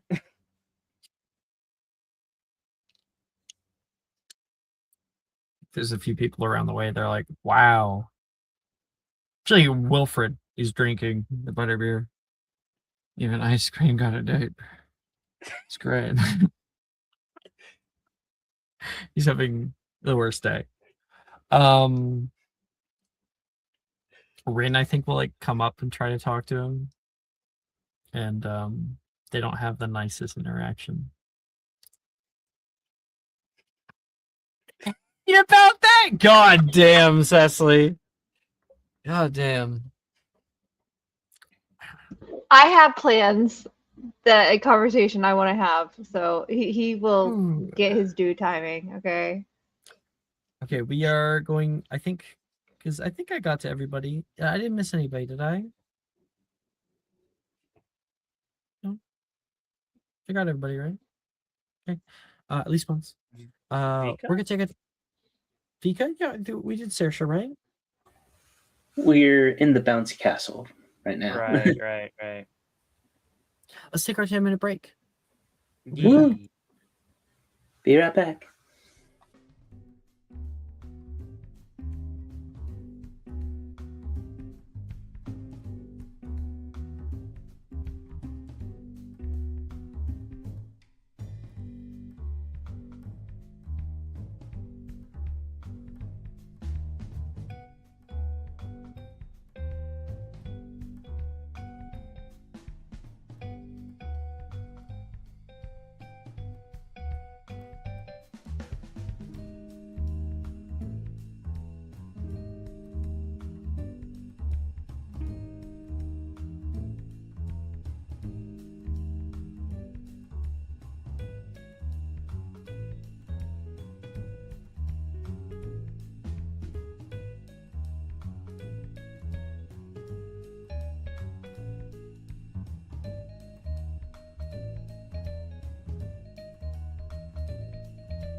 Today's Magic and Mysterium is brought to you by girls.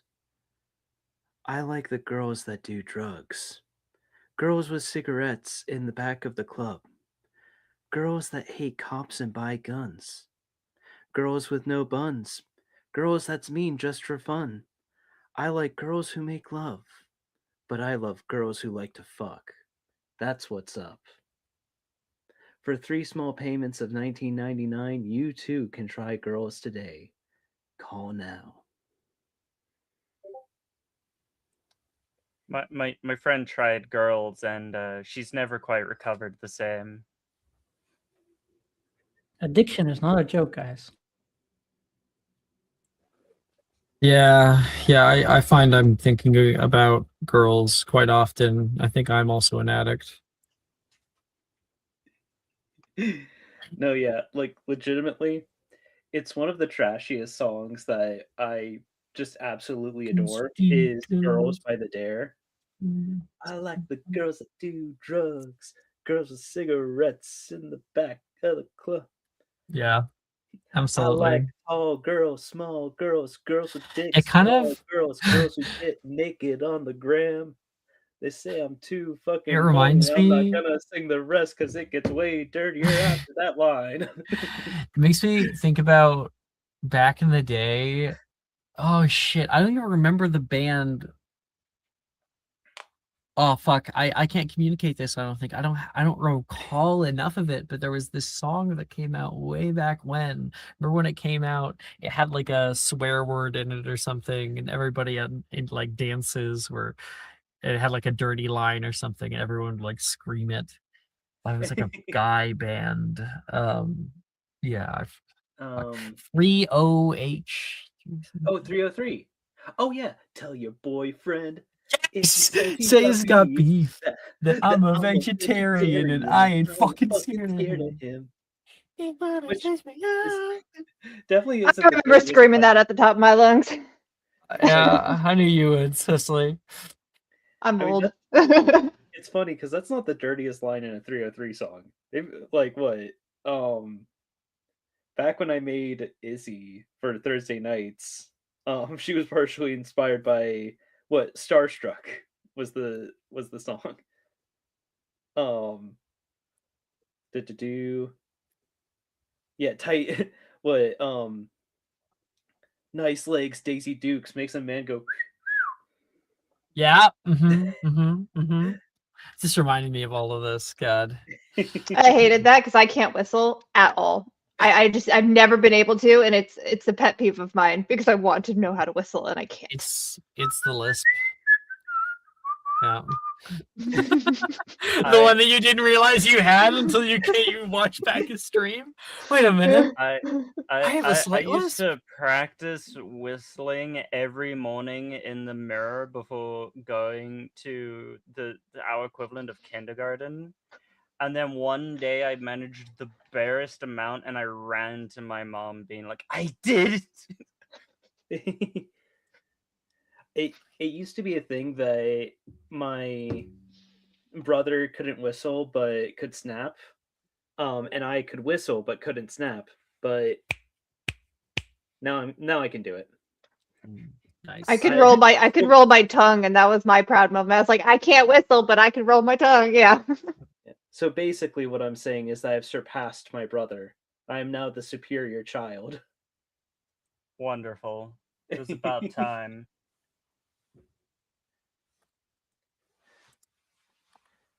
It's what he deserves.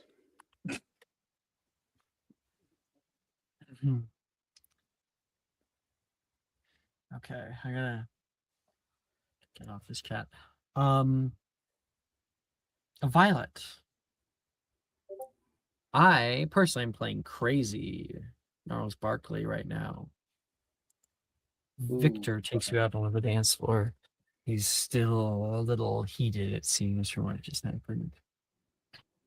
He takes you into like a normal pose. So fluidly. There's no ounce of worry or anything. It seems like he's done this before, or at least has the confidence for it. And he will take a deep breath. Sorry. lost my cool there. I think it was understandable given the circumstances. Why didn't you stop me?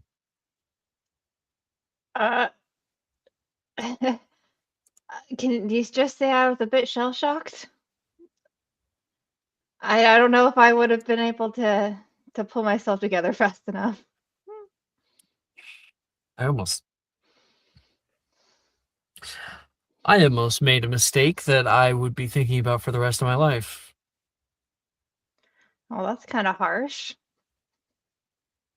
Well, I am not one to cheat, he says. Not to say that we are dating, but we are on a date. Plus, I don't think Wilfred's normally my type. Yeah. You are, though. I've always liked silky brown hair.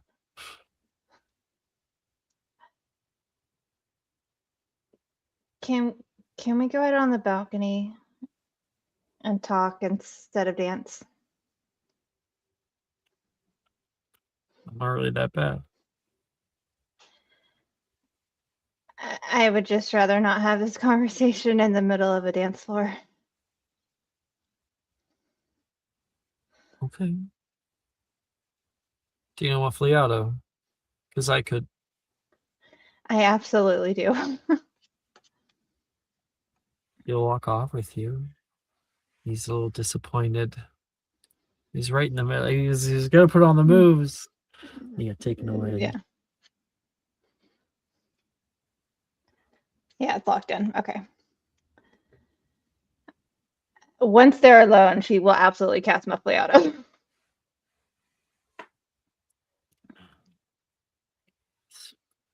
He's just about. Did I not say I was sorry? I'm sorry. You are the last person that needs to apologize in this conversation that we're about to have. So just kind of bear. It sounds worse and worse the longer you talk about it. Just bear with me to the end, please. Did you kiss somebody? Not this year. But yeah, just kind of bear with me. Okay. He leans on the side railing. When On you the floor. asked me to the dance, I was very excited because I have never been wanted before. And the thought of that was really, really nice. And since the beginning of the year, I've been trying really hard to move on from last year. But being here tonight, I realized that my heart's not where I want it to be. And as much as I tried to focus on you,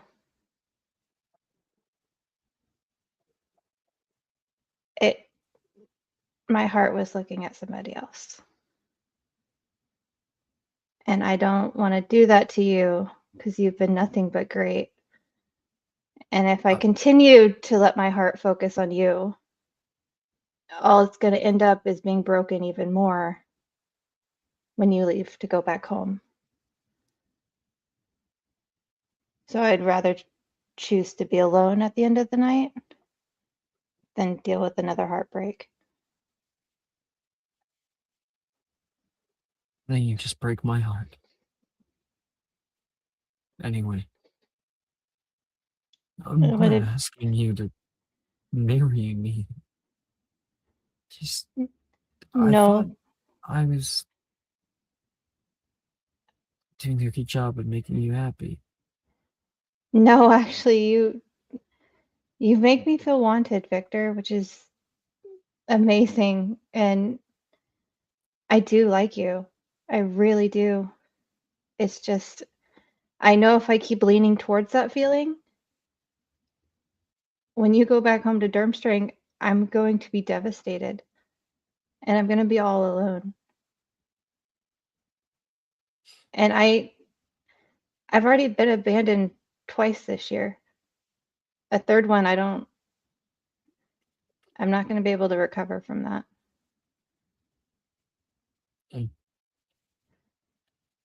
So I guess it was just all a dream then.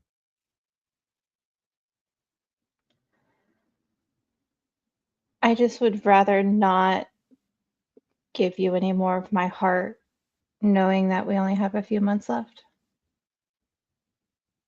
Of course. But then I respect your decision. Have a good night. Yes, sweetie. Sorry. Steps out. It was really cold. You saw it just kind of shift and change in that moment. What was that about? Rin says in the doorway.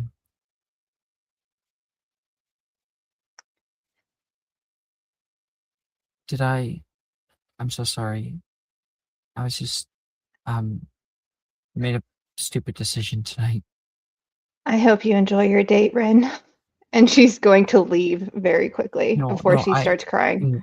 She's gonna Rin's gonna try to grab your arm to try to stop you. Do you fight her?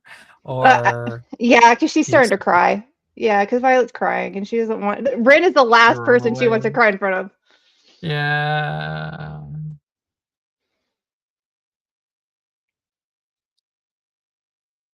Just go enjoy your date. I got other places to be. So, and she's crying. She's trying to leave this ballroom immediately. I can't enjoy my date.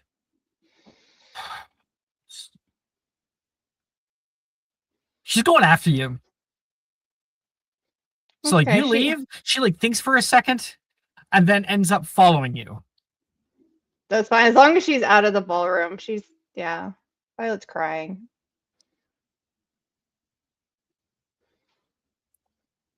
Okay. No, I'm gonna continue. So you're like out of the ballroom, you're in the hallway, when you can hear a clacking behind you, and then you hear it followed up by Wilfred and I aren't on a date. She yells back. I can't have a nice date because I don't have a date. Because my date is so preoccupied about you. And I promised I'd help. I think Violet cries more. Like she does. She turns around. She's crying even more. And she kind of walks up to Rin a little close, like kind of getting in her face a little bit. And she's like, Wilfred only asked me, probably out of pity, because the next thing you know, he showed up with you. So you're the last person I want to see right now, Rin. He said no to me. When I asked him, he said no. He only came back around, and when he came to me, he was crying. He was sobbing. What was I supposed to do? He said that the one person that he cares about most in this whole school, he was losing her. And you know how those big brown eyes are like. Sorry, those big gray eyes are like. I couldn't say no. So we kind of decided to have some fun. And when Victor ended up drinking the thing, I said that they should go off on a date because it kind of would ruin your date. And I'm not used to this. It was stupid, and I'm sorry, but please don't be mad at Victor for that, or Wilfred. I feel terrible. Victor probably hates me right now, and he has every right to. and ask for No, Wilfred. he thinks you did it. I'll tell him that I'm the one who spit the punch. It has nothing to do with that.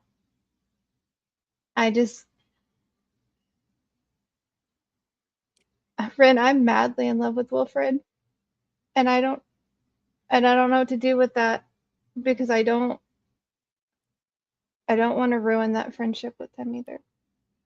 I don't want to be abandoned again. I'm really scared.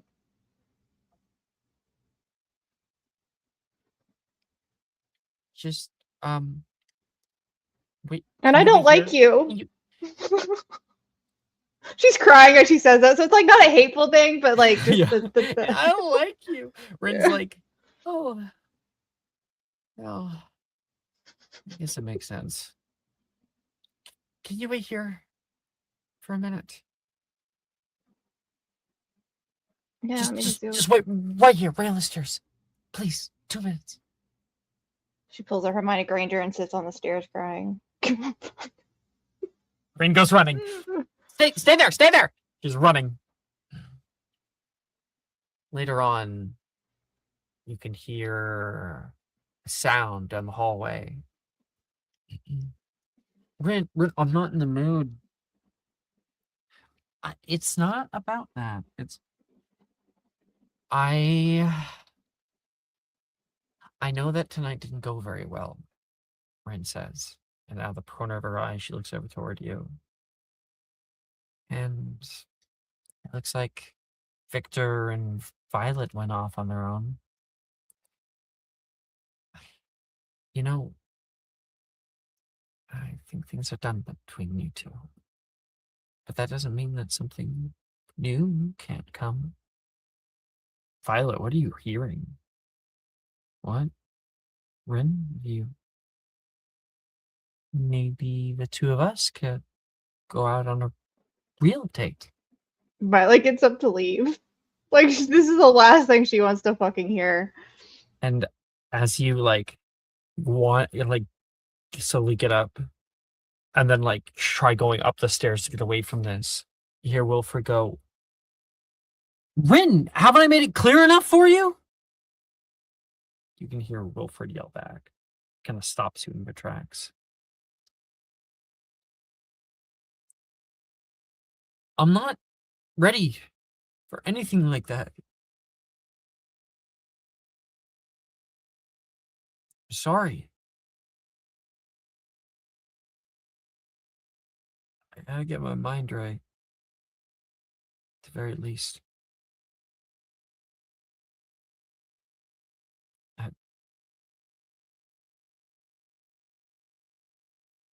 If I have my heart broken, I don't think it's a great idea to jump into something else. I don't know if I ever will.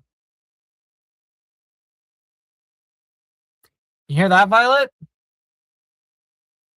What? Violet's I don't think he's leaving anytime soon.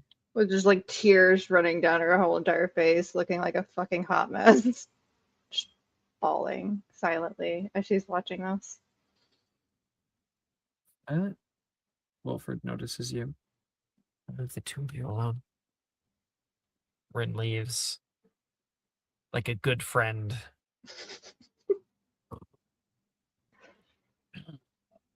For the record,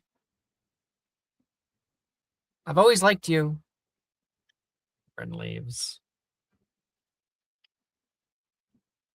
Why are you crying?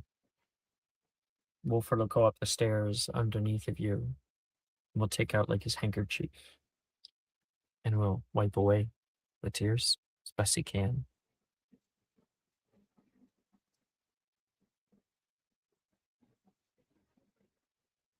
I think she just cries more. She's looking at him and his face, and it's just the face she wanted to be with. She just cries more. What's the matter? What did Victor do? Do I need to fucking knock some heads? Huh? He's starting to panic. He doesn't know why you're crying. Violet will just hug Wilfred. She'll continue to cry because she's in a mess at the moment, but she's going to hug him. It's okay. I'll kill him for you, he says. He's rubbing your back, and he kind of lifts you up and steps down the stairs with you. You just point me in the right direction, okay? Okay?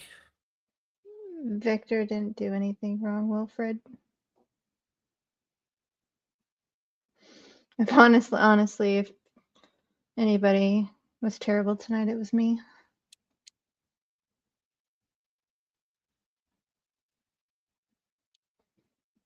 No.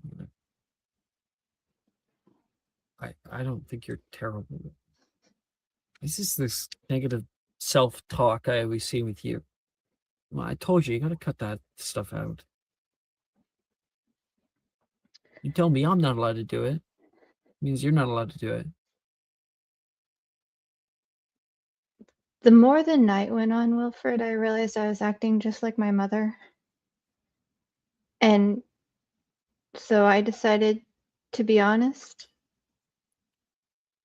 And so I'm going to be honest with you just as I was honest with Victor. I told Victor that I couldn't focus on him this evening because I was too busy focusing on you.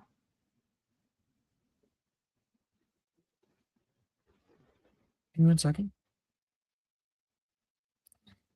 He walks away into a nearby broom closet, and you can hear, yeah! Yeah! That's what I'm talking about! And then the door closes back. There's his throat. Sorry about that. Oh.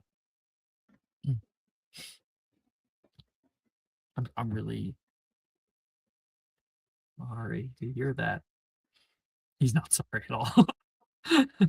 I told myself that this year I would let you go, that I wouldn't bother you. But it's really hard to do that when I look at you and all I want to tell you is that I love you.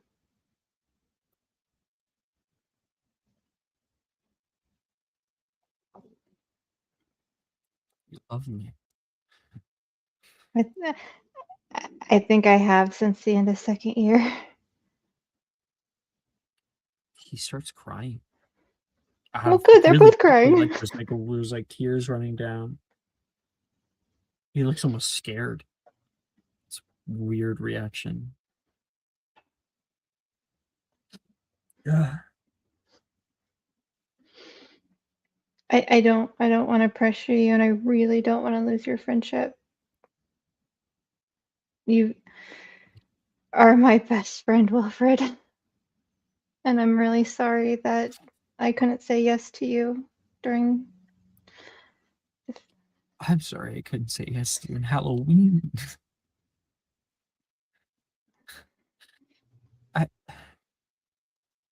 It wasn't Rin. It was me. Oh God, you love me. I haven't heard that in. The last person who said that to me left.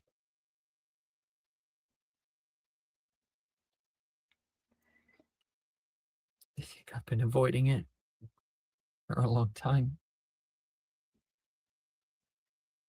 So that's why I had my head in my ass. I get you. I understand you. I'm sorry. If you too. I have. For a while. I just don't want to admit it.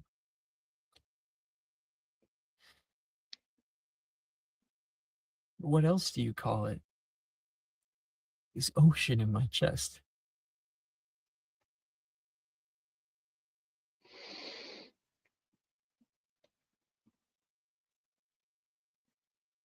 Just like I told you in Hogsmeade,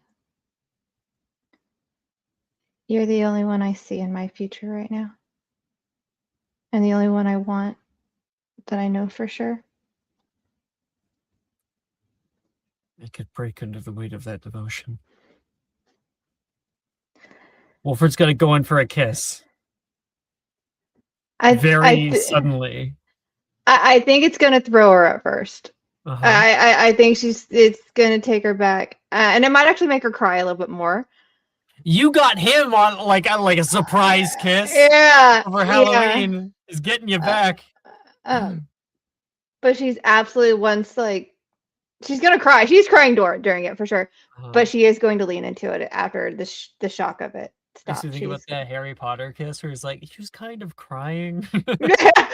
Yeah, like she absolutely is like the shock of it, and then it's kind of like just that moment of like, I've been wanting a returned kiss from Wilfred for a while. So yeah. Roll a check for your kiss, for your first true kiss. About time. I don't want to because my performance is terrible and I'm scared. Light of mouth check, and that's a 18. I'm glad he can kiss because she's about to fail this so bad. I don't have good at anything. You don't have a single proficiency. I do. Can I use magical creatures? No, I'm just kidding. Survival? Nope. I mean, like, unless you can tell me why. Exactly. That's what I'm saying. It's like nothing she's good at is going to be good. Athletics, maybe a strong kiss. Yeah, athletics. Athletics. Like a second later, you like wrap your arm around him and like pull him into it. That is my best shot here. Is athletics. I'm gonna go with athletics. Just don't let me down. Strong girl, taking charge. No, 13. 13 is solid. Oh, she's crying, so I'll take it. So I think like there's like a oh my god, oh my god. You pull him in, and the two of you guys share a moment together. Wilfred's pretty good at kissing. He could roll it could have been a fluke. No. He could have rolled a nat one. I think she still would have enjoyed it. If he would have done that one, he would have bumped you on the nose like, ow. Sorry. No, he knew what he was doing. Okay, we'll give them a bit of privacy. Vika. Yeah. I feel like people have started conjuring a lot of things during the fun part, like before the slow dances. There's now you guys have been like Professor Rojas is like, all right, off the dance floor, guys, like to the side at least. And people have like conjured like a ball pit. Someone casts Geminio, and every ball you touch, it like gets larger, just like in the vault in Green Dots in the movie. And you lose track of Saoirse at one point, and you can hear Vika! Vika! Wysocki! Over Make here. a perception check. Perception check. Oh, there we go. Dirty 20. You go wading through the ball pit and then see somebody loosely covered by the little plastic balls, and she's looking up at you. And she leaps out of the plastic balls directly at you, but you know she's coming. Ah! And she's gonna try to bite you. That's a 2. You're able to put a hand on her face. Vika will say, very good first attempt. It will take a little bit more than that, though. Is it hard sneaking up on you? How'd you get so good at that? Huh? She pushes you. 2 younger brothers. That's how. Woo! You can hear your younger brother going down the slide. Woo! And he's going down with Janice's little sister. Vika will say to Sersha, "It is getting a bit crowded here. Do you want to maybe walk with me?" What? Too many balls, she says, holding up 2 blue balls, and then they immediately Geminio. I can still make a laugh, she says. This is a really cool idea. Yeah, Vika. Right. Sorry, go ahead. She says, "This is a really cool idea, Vika, but maybe you're right."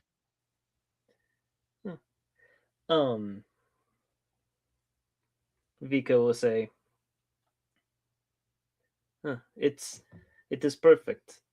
Come up with good idea, then leave before everyone gets embarrassing trying to copy idea. Like leaving your own party early. Only the cool people do it. We'll be coolest kids here. Where else are we gonna go? Follow I guess me. we don't have curfew till much later. It's like 1 a.m. is curfew. Vika will say,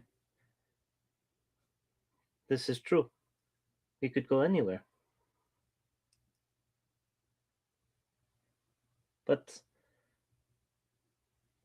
I want you to myself." She gets really red. Vika, I don't know if I'm ready for... She like... Vika will kind of roll her eyes. Vika will kind of roll her eyes and... We're both still so young. Yeah, Vika will kind of roll her eyes and grab Saoirse's hand and say, "Oh, get mind out of gutter." Oh, right. Sorry. Where are we going? Or is it a surprise? Vika will say, "After so much partying, somewhere nice, somewhere quiet." One second, I got a message in. Yeah. One second.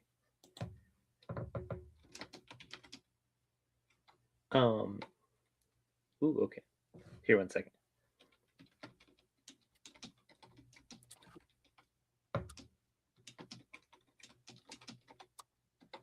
Sorry, my clicky clacky keyboard is picking up. Clicky clacky the keyboard. It's all good. It's not that bad.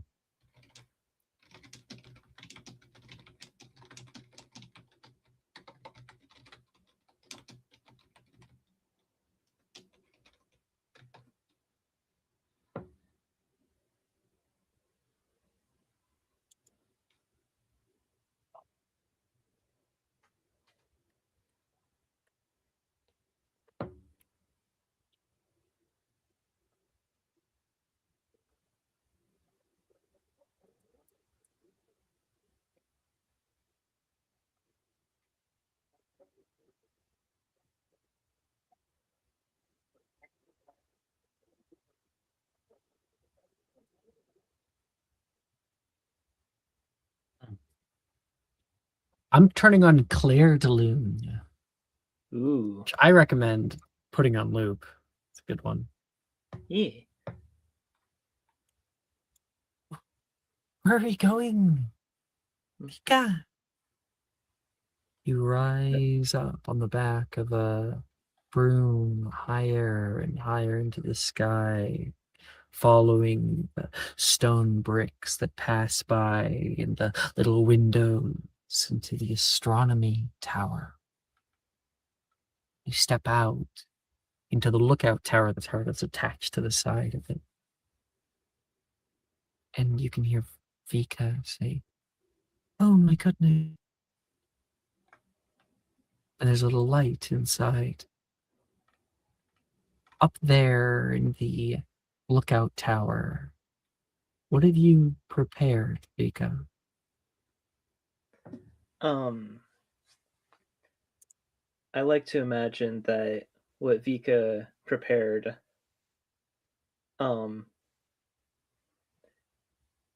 is she took or she borrowed Saoirse's what's the thing called again, the item for from the fair. Oh, sneakoscope. Yeah, she borrowed Saoirse's sneakoscope. Has it set up where? Oh wait, no, not sneakoscope. Omniocular. Yeah, omniocular. Yeah. For stargazing, but it's set up very cozy where they could just relax there after dancing so much and playing so much. Cozy. What do you have up there that's cozy?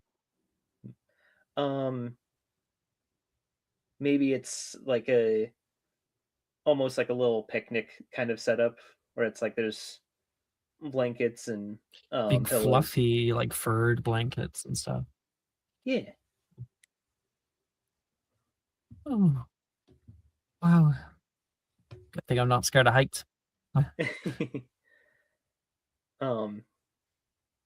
Rico will say, "Of course you're not. You're too smart for that." Was this just here? She says. So she's still a little dumb. How did you know this was here? I set it up beforehand. No, you didn't. Seriously? Well, I figured. When I asked you to dance, we spent the night on Astronomy Tower. Why not spend the night here at Astronomy Tower as well?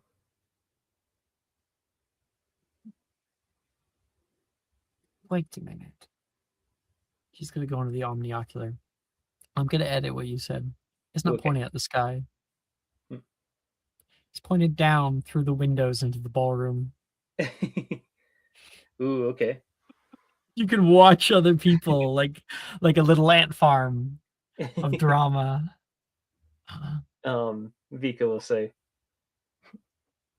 Vika will say, it is sometimes it is difficult to watch people when you're in the middle of them. It's nice to get distance. You pop open the cork on a bottle. You have up here, there's that like little mist that comes off the tip of it, and you pour 2 glasses. Champagne. I've only ever had a sip. It's not champagne. It is amazing how a kitchen is so poorly guarded. Sparkling apple cider. I sneak things out of there all the time.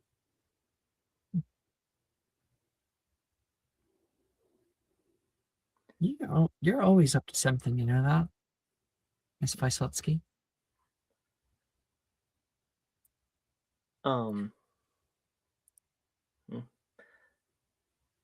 Well, it is good to stay busy, I think.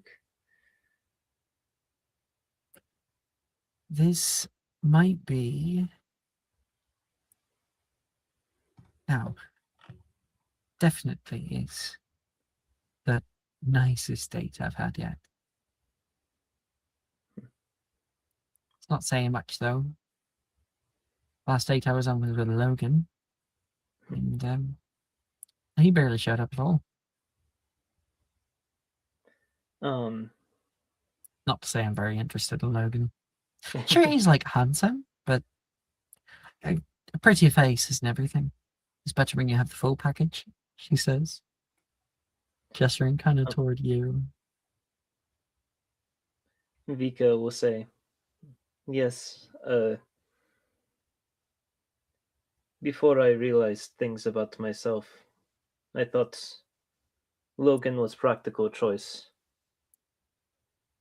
Now that I realize that I don't like boys, I still think Logan is just, even with that distance, he is just a practical choice. I'm sure he will make someone very decently satisfied.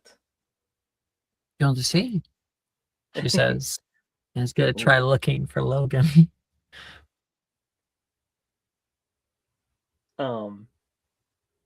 Yes, Vika will take a look. Saoirse got a nat 1. I don't see him anywhere. You want to try? Let me try.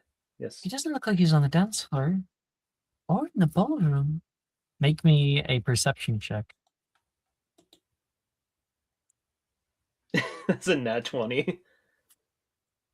You're like readjusting it and you kind of move it off to a side and then you're gonna move back and you like move past a windowsill and then return back to it. You can see in the window on one of the higher floors, you can see Logan pressed up against the wall, and making out with him is Levi in a pink suit.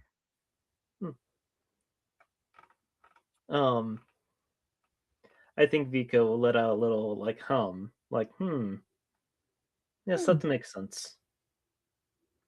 What? You saw him? Where is he? She tries to look too, but like immediately it's not on where he is. You'd have to point them out. It's right there. Just a little bit up. She goes beet red, the whole face. Oh, well then, I didn't know that people did that at our age. She says she's very traditional, like growing up. Two of them look like they're having fun. I didn't think that Logan was I didn't think he was gay. Vika will say, I had feeling, but having confirmation is good. Wonder how many more people he can sneak them. And if you'd like, you can make me you can roll me, or you can either tell me somebody that you're looking for, or you can roll me a D20. Wait, like a D31. Okay, let's see. D31. 24. 24. Oh, okay. Let me see here.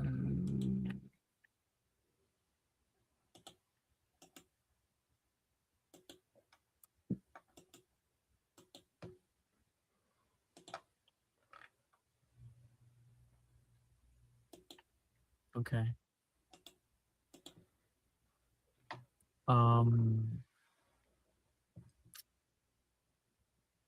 You end up finding Janice. Janice and Sophie. Last we left them, they were what? Slow dancing? What was it? Yep. Find the two of them slow dancing. Oh, look lovely. And I think that little kiss that like Janice gave her last little bit, like you just see that's like a little peck, like a. They are cute. I would never tell them that, but they are cute.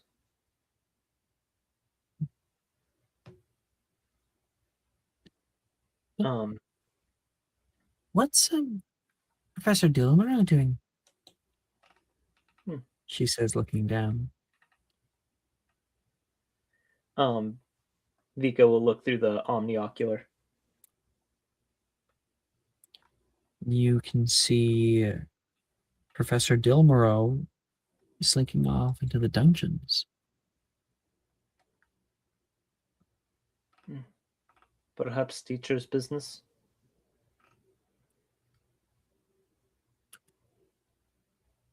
Well, that's not where his office is. His office is right there, she says, pointing at his office. Wait a minute. How is that possible? You see somebody waving up toward his office. There's a light on in his office. And you can see Professor Dilmore also in the window, waving back. Have a good night. He pulls the curtains closed.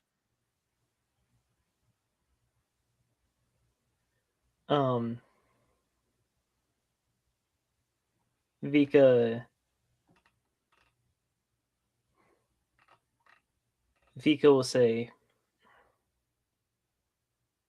that is odd. Seems like some type of magical effect, but I don't know if I've ever seen that before. Illusion? Could be.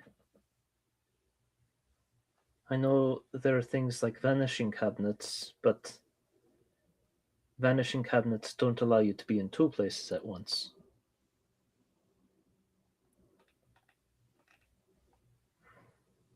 What's he doing? Vika kind of sighs because she was like, I was going to talk to Saoirse, but she'll say, we should just focus on each other tonight.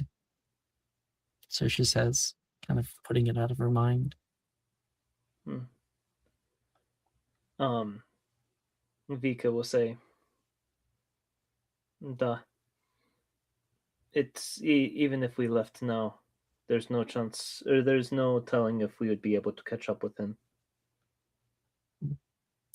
This looks pretty comfy out here, she says, getting down onto the like plush blanket there, and you probably like Molly aired it, extra soft. Yeah. She lays back and looks and puts her head in your lap. I assume you got snacks. Oh, she said what? Sorry. I assume you got snacks. Of course. Well, I'm hungry. Vika will say, of course I was able to get snacks. Billy keeps whole stash. She thinks no one knows about it, but that just makes it sneaking bits and pieces of stash away all that much easier. And people complained about my pork rinds. Saoirse, I did want to get away from dance because talking about feelings and things, it is not something that I do. So that's fine. I'm great at it. People say I talk too much. I'd like to ask you a question. Okay. Because it has been one that I've been contemplating tonight. I'm good at answering questions. Why me? I'm not anything special. Still, I've been relying on you to have my fair bit of my fun tonight. And it has been fun. I've enjoyed every second of it. And the longer that I accept the kindness, the more I wonder why you're always looking at me. Of course, she knows that you're interested in her romantically, but she's asking why. Even then, why?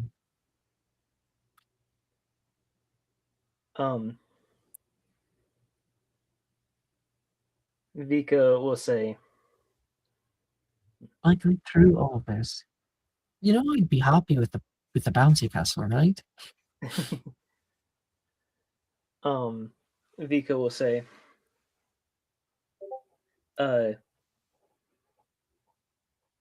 Sersha, have you ever seen a flower grow somewhere you don't think it would be able to? Like in the middle of a field of snow. I know what you're talking about. I saw these asphodel. You know, remember our first year when we going out to find them? I found them on the side of the battlements, and it was actually growing right out of the wall.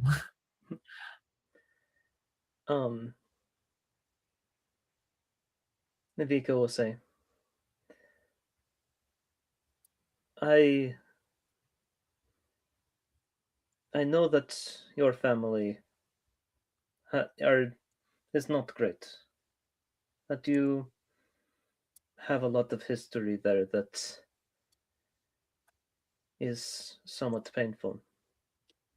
But the more I've gotten to know you, the more I see all that history as the snow, and you the flower growing out of it. You are able to take the bad and still be good despite it.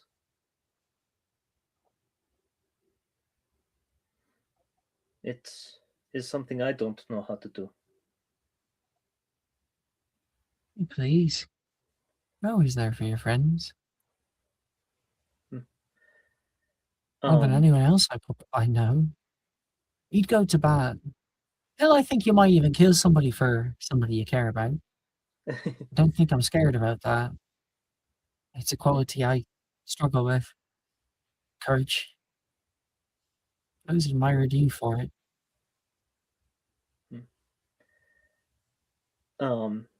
Vika will say, well, that is because I learned quickly. I take these lessons that I'm given and I'm able to incorporate them. So that courage that I show, that ability to stand up for my friends, I had a good teacher.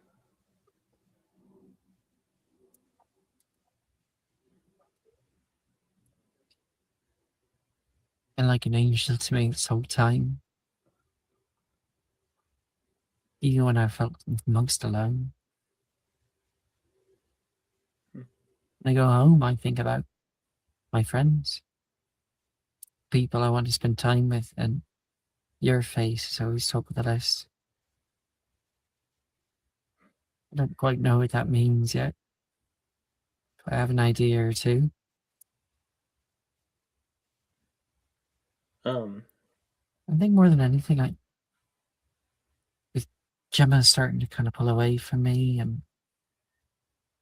most of my friends being better friends with other people, I don't want to be alone anymore.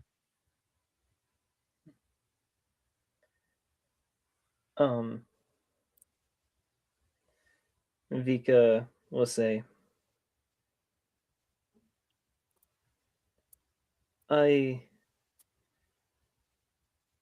grew up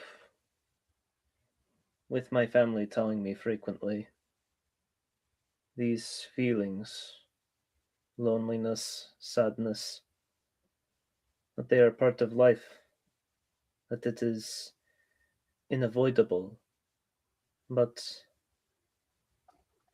that perhaps being lonely together is the best thing that we can do for each other. So, when you feel bad,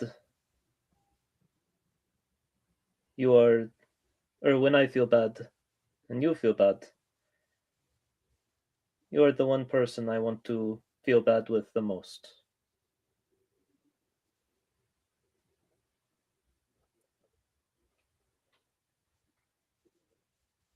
Very good at those words. Careful, Vika. Makes the heart flutter. Sorry, I've been so blind this whole time to it. Oh, he's talking about boys. Must have been so annoying. Vika will say, no, not annoying. If there is anything that makes you happy, it is what I want as well. When you talked about boys, or when you talked about Victor, I did not like Victor at first, but I still tried to set you and him up. He's stupid. Anyway, he's not interested in someone like me. And honestly, I was just asking him out because all the other girls are saying that he was cute. Kind of wanted to prove that I could get something that they couldn't. Of course, Violet beat me to it.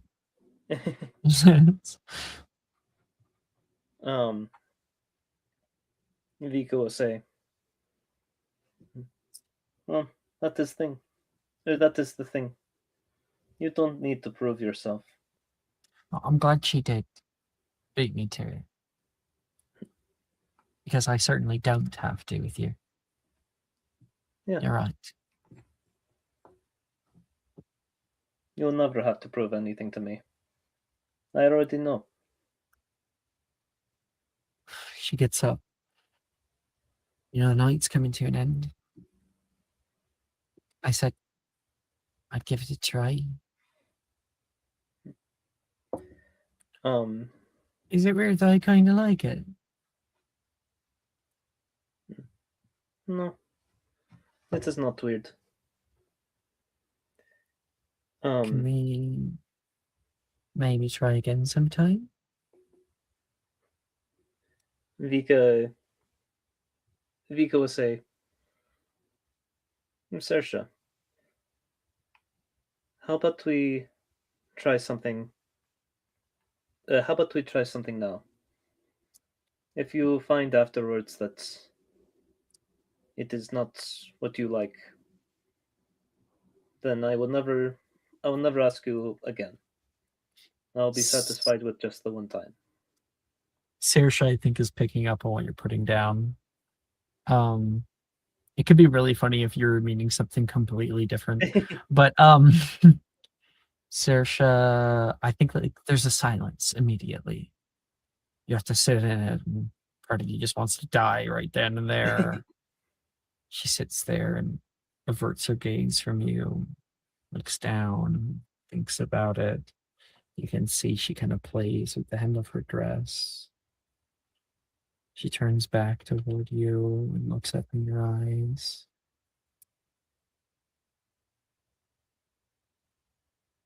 And she closes them. And then puts her face up. Like she can be blameless for whatever happens next. And Vika will lean forward and kiss her. This little flower. Yeah. Vika definitely. You start sorry. Okay, good. Because they're like doing something else. It's like she's closing her eyes, and then it's like balloon animals. We're gonna try balloon animals. You lean forward for your kiss. What are you rolling for me? Performance, persuasion, acrobatics, sleight of hand. I will roll. Can I say that because Vika's a very academic person, even in her relationships, that she does investigation? You've been watching other people tonight making out. You've been analyzing it. Yeah, go ahead. Watching documentaries. Let me think. Do I have inspo? because I'm like, hey, you know what? Yeah, I'll use it here just to see if I can get a better roll than that. Because 17 is good, but I feel like I could possibly do better. Yeah. Are you kidding me? No, that is the extent of your talent. Don't push yourself. that is karma. Oh well, 17 is good.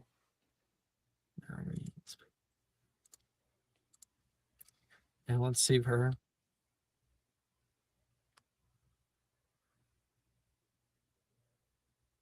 She definitely does not know what she's doing.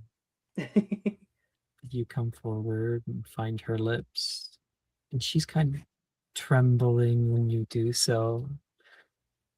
There's a breath that comes out of her, wavering fear, but an excitement too, something new. And she leans into it as best she can. And you guide her, I think, is what happens. She there's a moment where like your teeth touch because she bumps you. Sorry. She still has her eyes shut. Vika.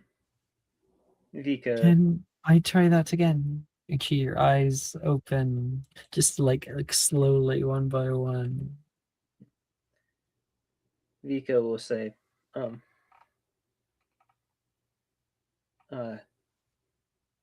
yes, we should probably practice.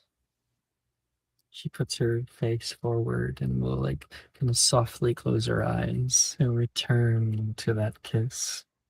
And the two of you guys make out up in the astronomy tower.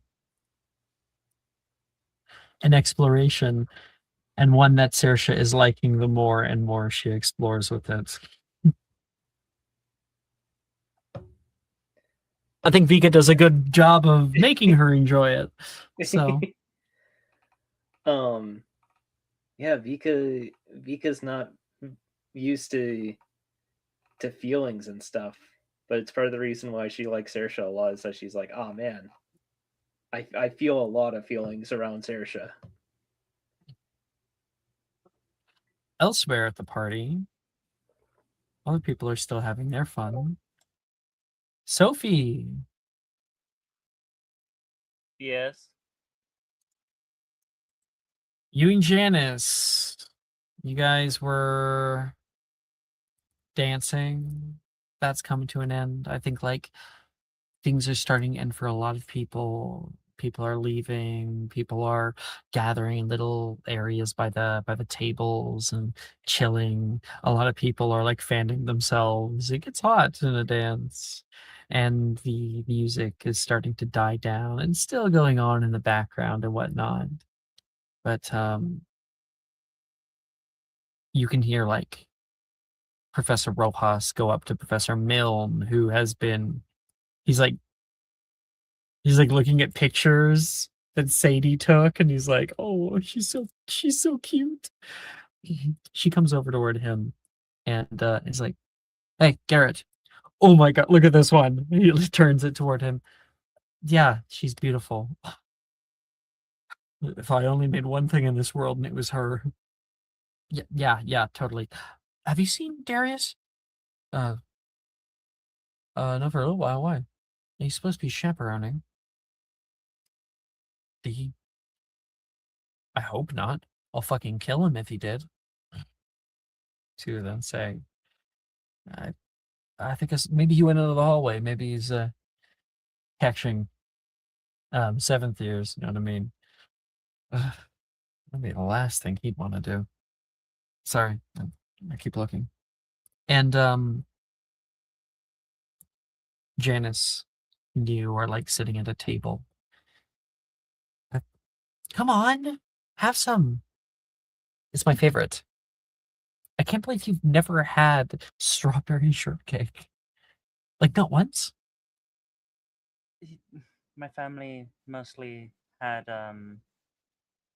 well, other sort of sweets on hand, and our house elf doesn't really cook. You have a house elf that doesn't cook. I mean, not to this kind of stuff. He makes simple meals. Do you, and don't think I'm judgmental, just, do you employ them? Does your family employ them? Yes. Oh, wow. He's the only one really maintaining the estate.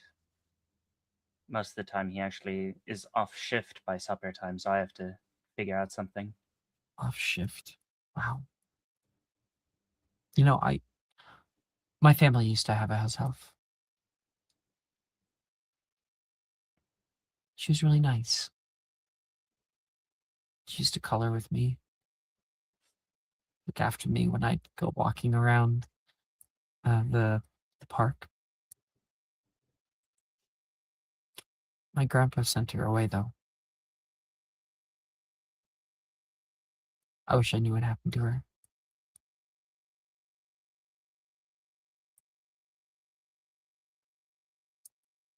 Sorry I didn't know her well enough. She's just a kid. You know, you grow up and you don't really think about what your family's doing. I loved my grandpa, but I don't think he was big on house elf rights. So I hope she's happier not being there in that house.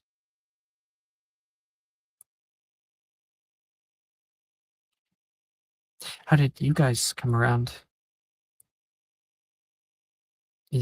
Was it Spew? They're doing a lot of good lobbyist work.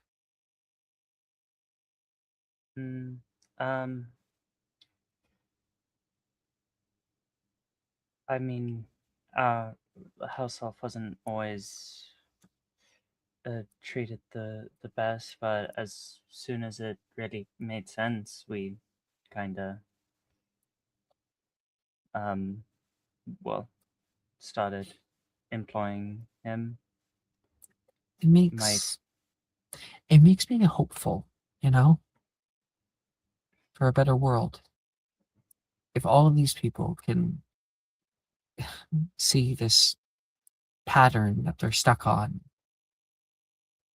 the pattern that their fathers and their fathers' fathers and their fathers' fathers set them upon, and say to themselves, I don't think this is right.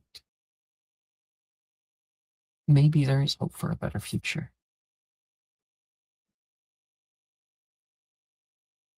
My parents have always, as long as I can remember, been out on the field as aurors, trying to do actual justice, not just what the legal system says is justice.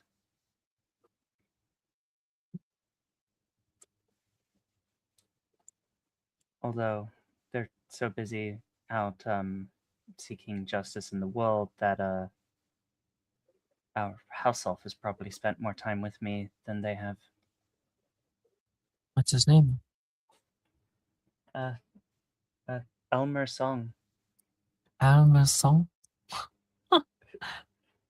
I love it. That's such a cool name. I wish I was called Elmer Song. I mean, sure, there could be some sort of name change organized.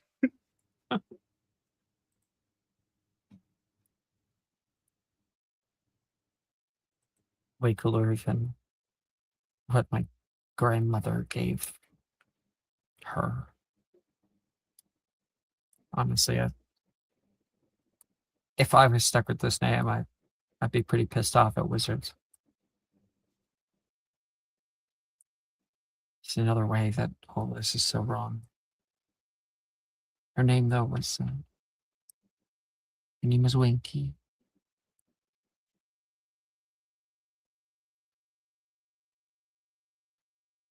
I think she left me. I think. I hope.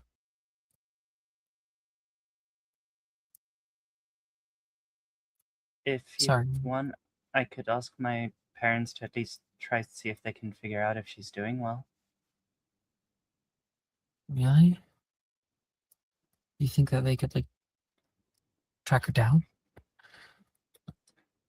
I mean, their job is tracking people down. Oh. I think I would like that. I want to tell her thank you. You know?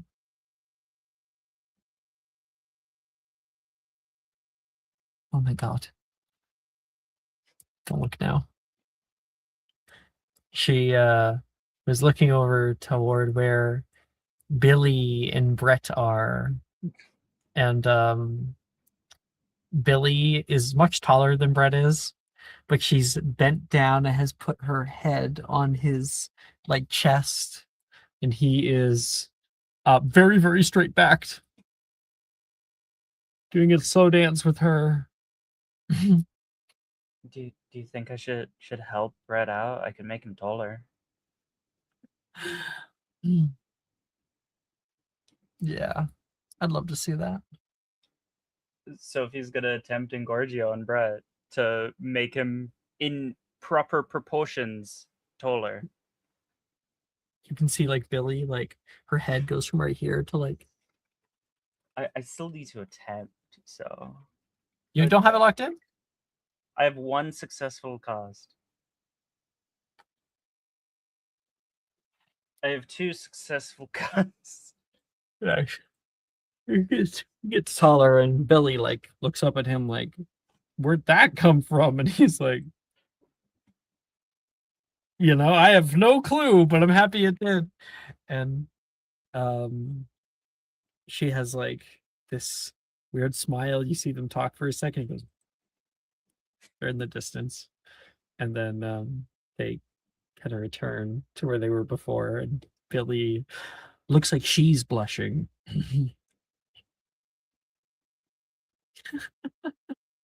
They're hilarious. Indeed, Shut we up. are. Don't look at me like that. She wipes a smile off of her face. Look, if you're gonna join me on our chaotic outings, you're gonna need to get used to enjoying at least that much of chaos. I'm happy for them. Billy is a really nice girl. And I think Brett is a nice guy. I'm sure he'll be good to her. Right? He better be. I'm sure, like, half the school would kill him if anything happened to Billy.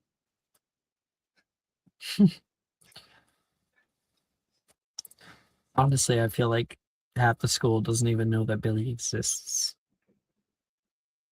The half that matters does.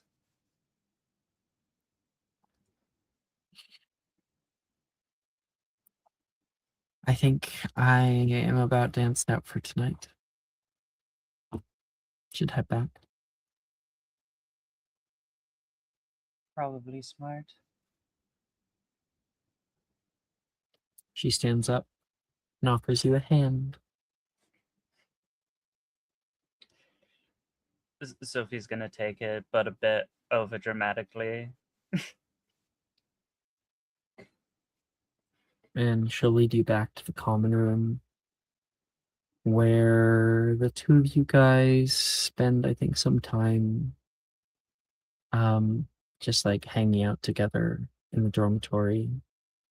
And eventually Janice falls asleep on you. That is when, walking in, Wait, Vika is coming back from her date late. And Vika, you see Janice and Sophie in the same bed, not doing anything, but in the same bed. Ooh. And Janice is asleep and like has an arm over her. Sophie's awake though. Before Vika gets the chance to say anything, Sophie is muffliatoing her and Vika.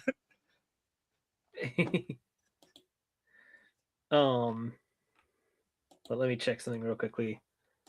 Dang it, I don't have it. I was going to be like, oh, hi Sophie, finite incantatum. I don't have that spell, unfortunately.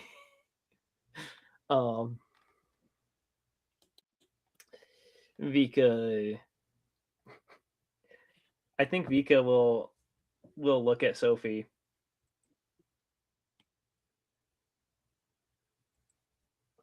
And she will look at Sophie.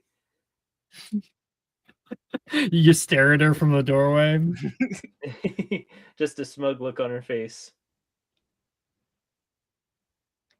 You know, I was barely able to keep Vova alive today.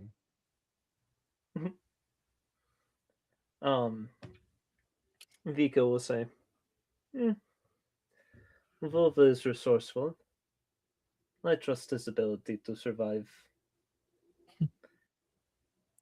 So next time I don't have to stop Janice?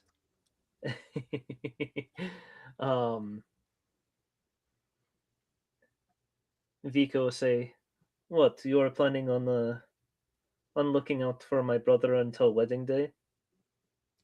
Oh, no. It's more that if Janice just hurt your family, I'm pretty sure you would burn everything she knows.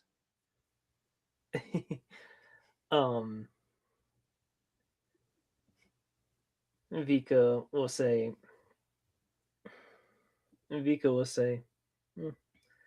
it is true that family bonds are important.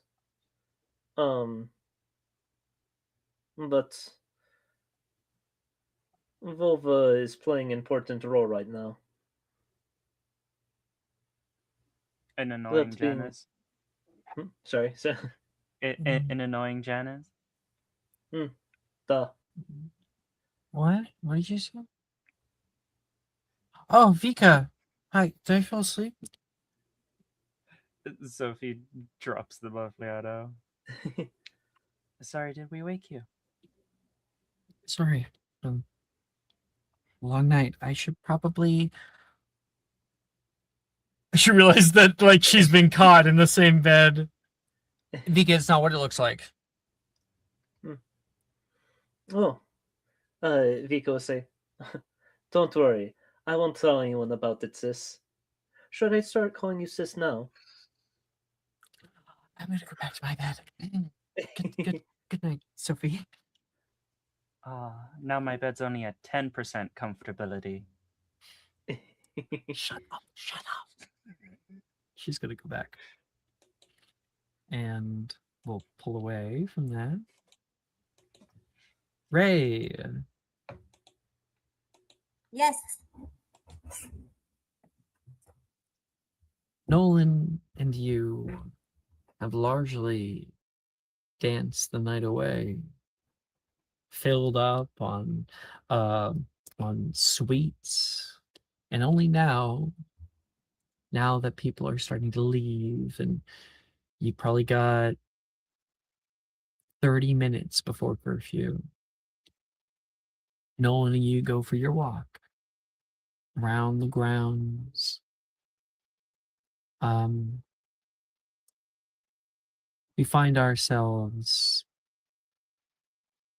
stepping through the long hallways in the dungeon, taking a little shortcut because it's pretty cold elsewhere.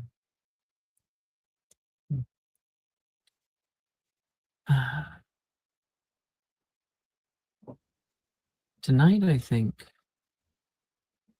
one of the better nights I've ever had.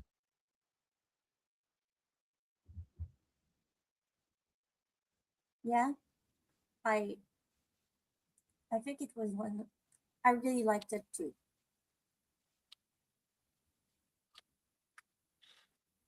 So where are we heading first? My place or yours? I mean, yours is near the kitchen. It is nearby, but maybe I want to walk for a little bit longer with you. Sure. Take the scenic route. Mm-hmm. I'm sure you're gonna enjoy it a lot. A lot of scenes to see. I hope you're not upset if we get lost on the way. Eh. I mean, we've been pretty lost before, and it didn't stop us. Turn. And he'll take you up the stairs, out of here. What's your passive perception, Ray?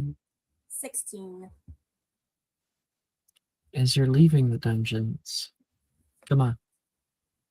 You feel this rumble as you touch the railing. The railing shakes just a little bit. Come on, let's go. This way. I know where I'm going. I assure you, Nolan says.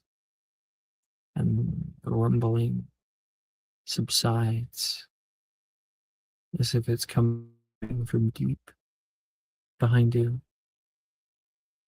I'm sorry, I didn't hear it. Got As if it's coming from far behind you in the depths of the castle. Well, that's a trigger from bad memories. Okay, sure.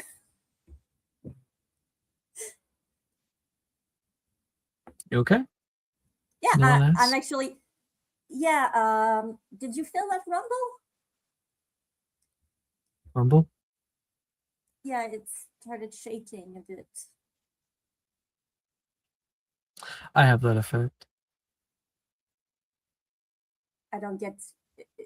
Oh. Yeah, sure.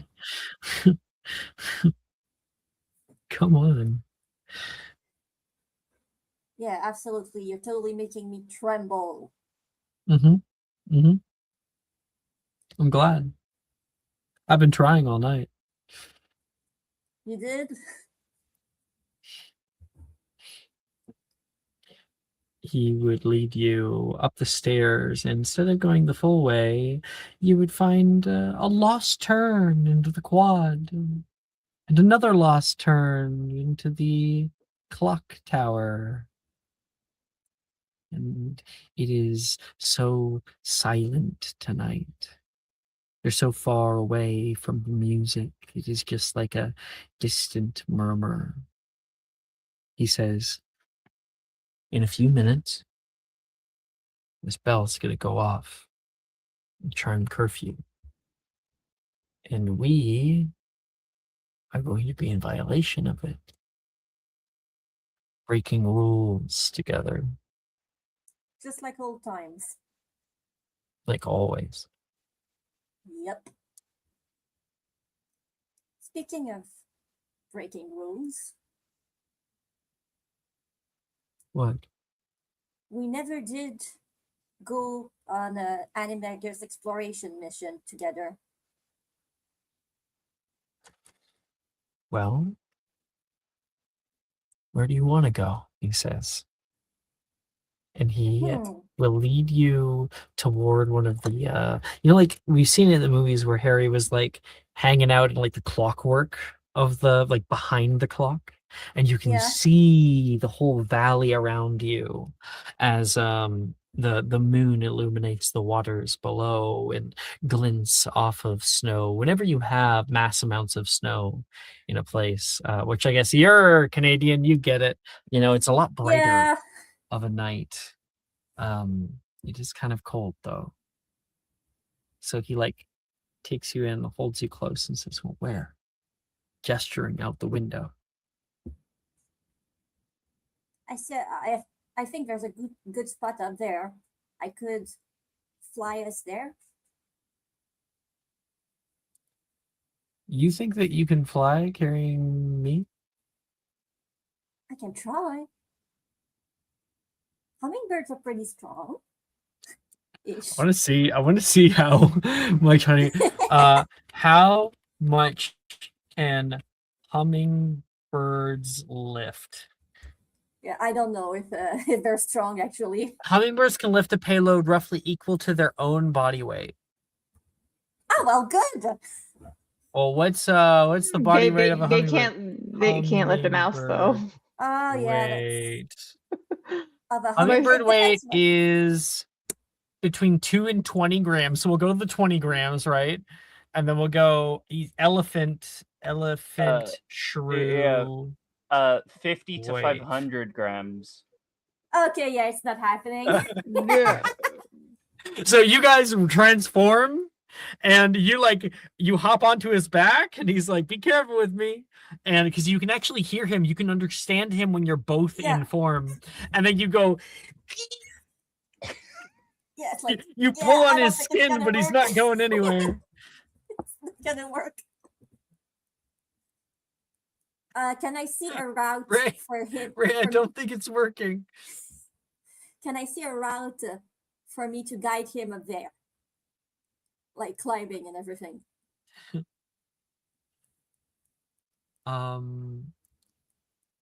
You might lose him in all the snow. He's a little white mouse, right? Well, But since you guys are so much smaller, what about you see the owlry? oh yeah, great. Let's bring a mouse in the owlry. That's a great idea. This know, is maybe Alex not trying the to kill. owlry. Just say so. This Maybe is not Alex the trying to kill off owlry. Nolan, inconspicuously. Like Yeah. this is totally Alex, if you want planned. to kill Nolan, just say so. There's the standing stones. Nice. Standing stone, okay. There's the wobbly wooden bridge as well. Fucking vibes there. There's a fountain down below in the south. There's also a whole other village south of the castles. South Hog's Breath, I think. Oh, I didn't know about Hog's that. Breath? Is it Hog's Breath, I think? Yeah, I think so. Yeah, I think we're gonna go explore the ground, and since Lower I Hogsfield. just learned about this village, let's go in that direction. Mm. That might be fun.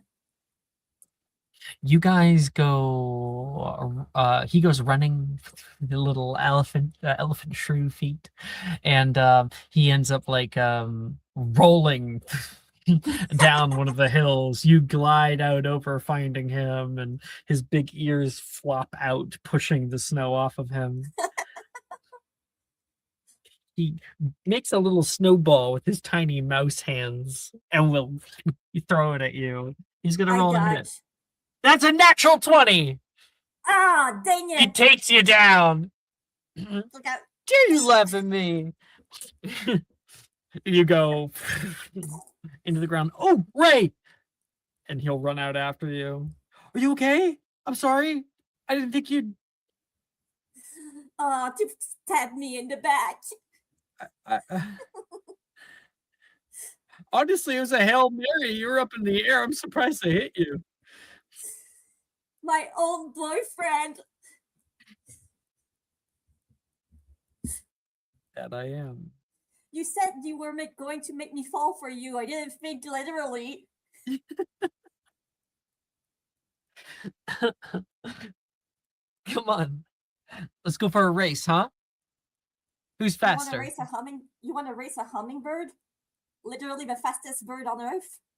Well, then it should be an easy win for you, shouldn't it? I mean, do I have to roll something? Yep. So you're going to roll at advantage a acrobatics check. So will he. Yeah, I'll just check. Just a sec. Where is my trusty?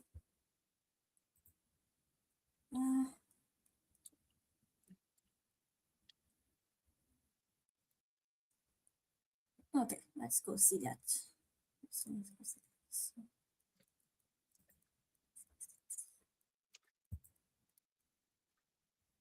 17.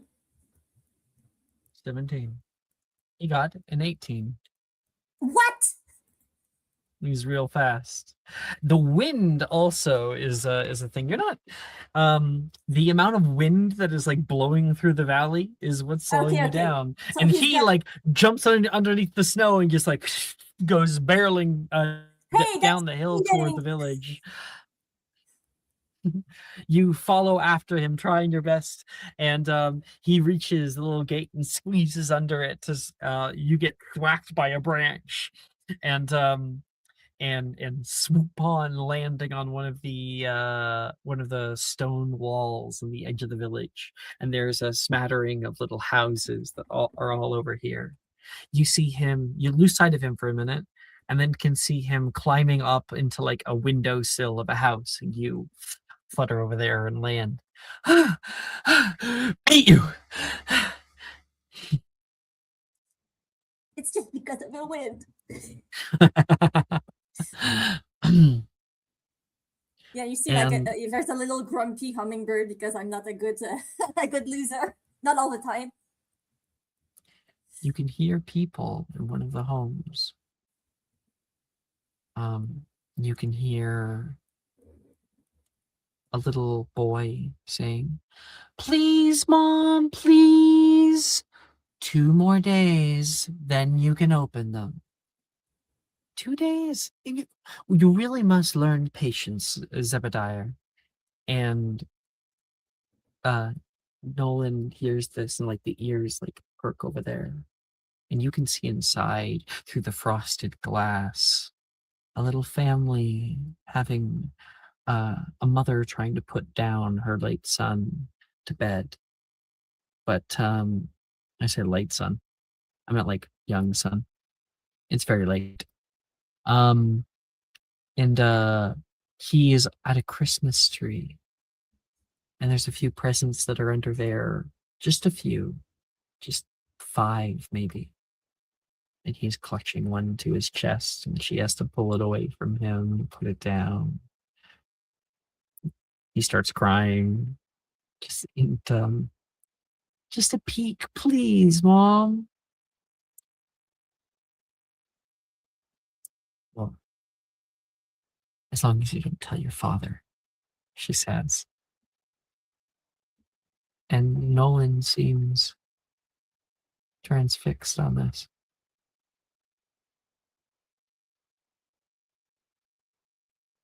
I snuggle against him a bit curious, but also like, I'm there for you or something. Forgot how close it was to Christmas.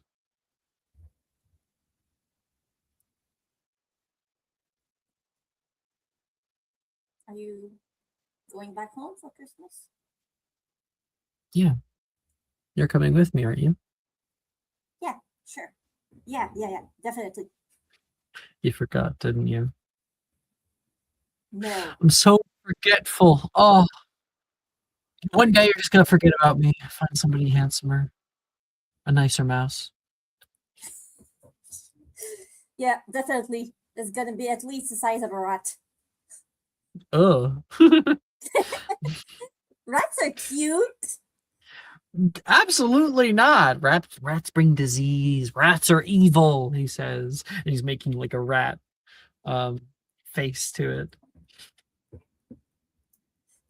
I'm imagining like on the shroud mouse, on an elephant mouse, the face is even funnier. Yeah. He hops down off of the windowsill and turns back into himself. He puts a hand out. I land on his finger. And you see his eyes glow gold.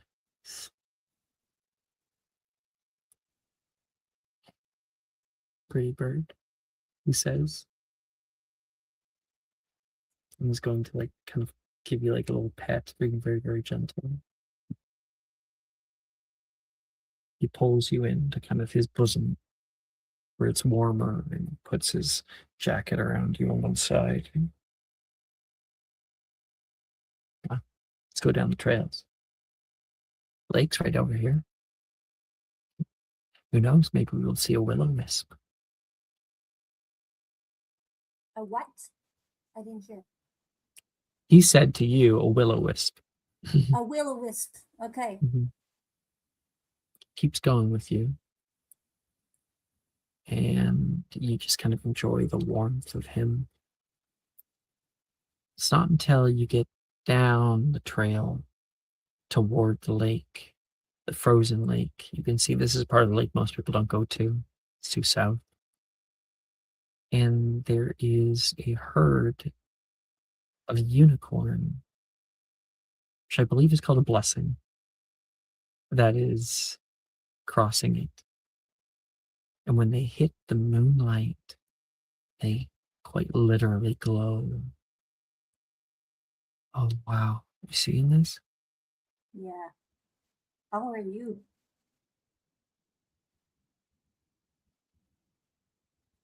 He can't understand you. You're a bird. I said, oh, okay. So, yeah, that's true. So, okay, instead I'm gonna make a whistling sound like, ooh.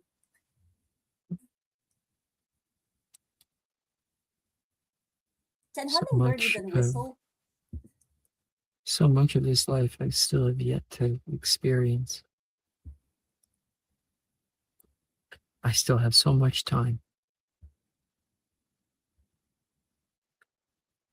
I hope we have time together, me and you,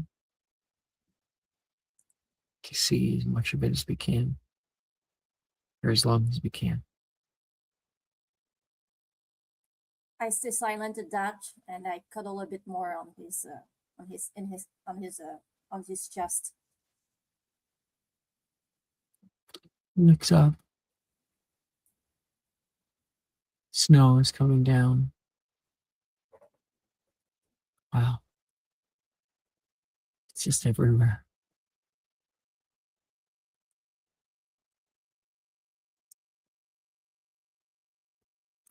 You want to head back?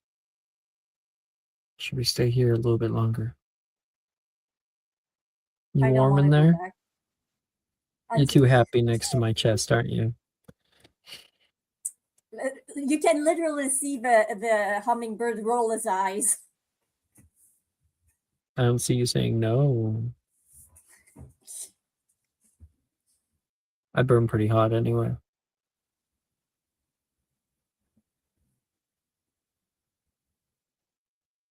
And you nuzzle into his warmth. And he sits down on a rock. And the two of you enjoy what you can see and what you can experience in the warmth of one another.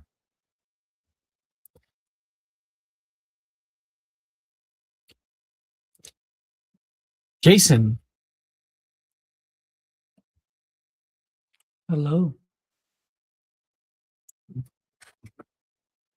Later that night, we cut to you and Vanya at the Gryffindor common room. So, this is my stuff. Yeah,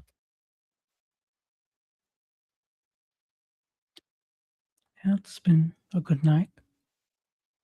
A very good night. I will remember this for a very long time. You made me feel special. You made me feel like a woman. And I did that on my own. But rarely do I have anybody help. It can be hard. The way people see you. I haven't worried about that with you all night. So thank you for not being a bad person. It's a low bar, I think, but No, Jason, it is not. The more you get out there and see the world, you know just how rare good people are.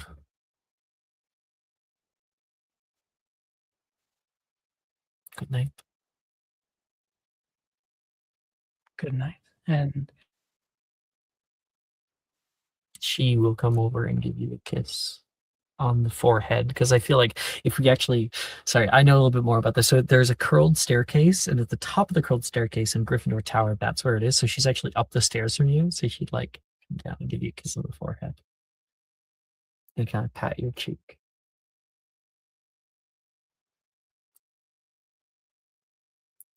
She turns toward the doorway, toward the fat lady, and it clicks open for her. She goes to leave. as she's entering, out of character, I know. Entering? Or What do you mean entering? She's entering. She's Yeah, saying goodnight. I know. I have a question Okay. though. Yeah. The students will be here for a couple of months, right? Till the end of the year.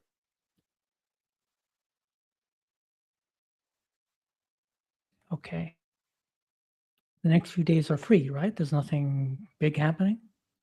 You're going home tomorrow morning.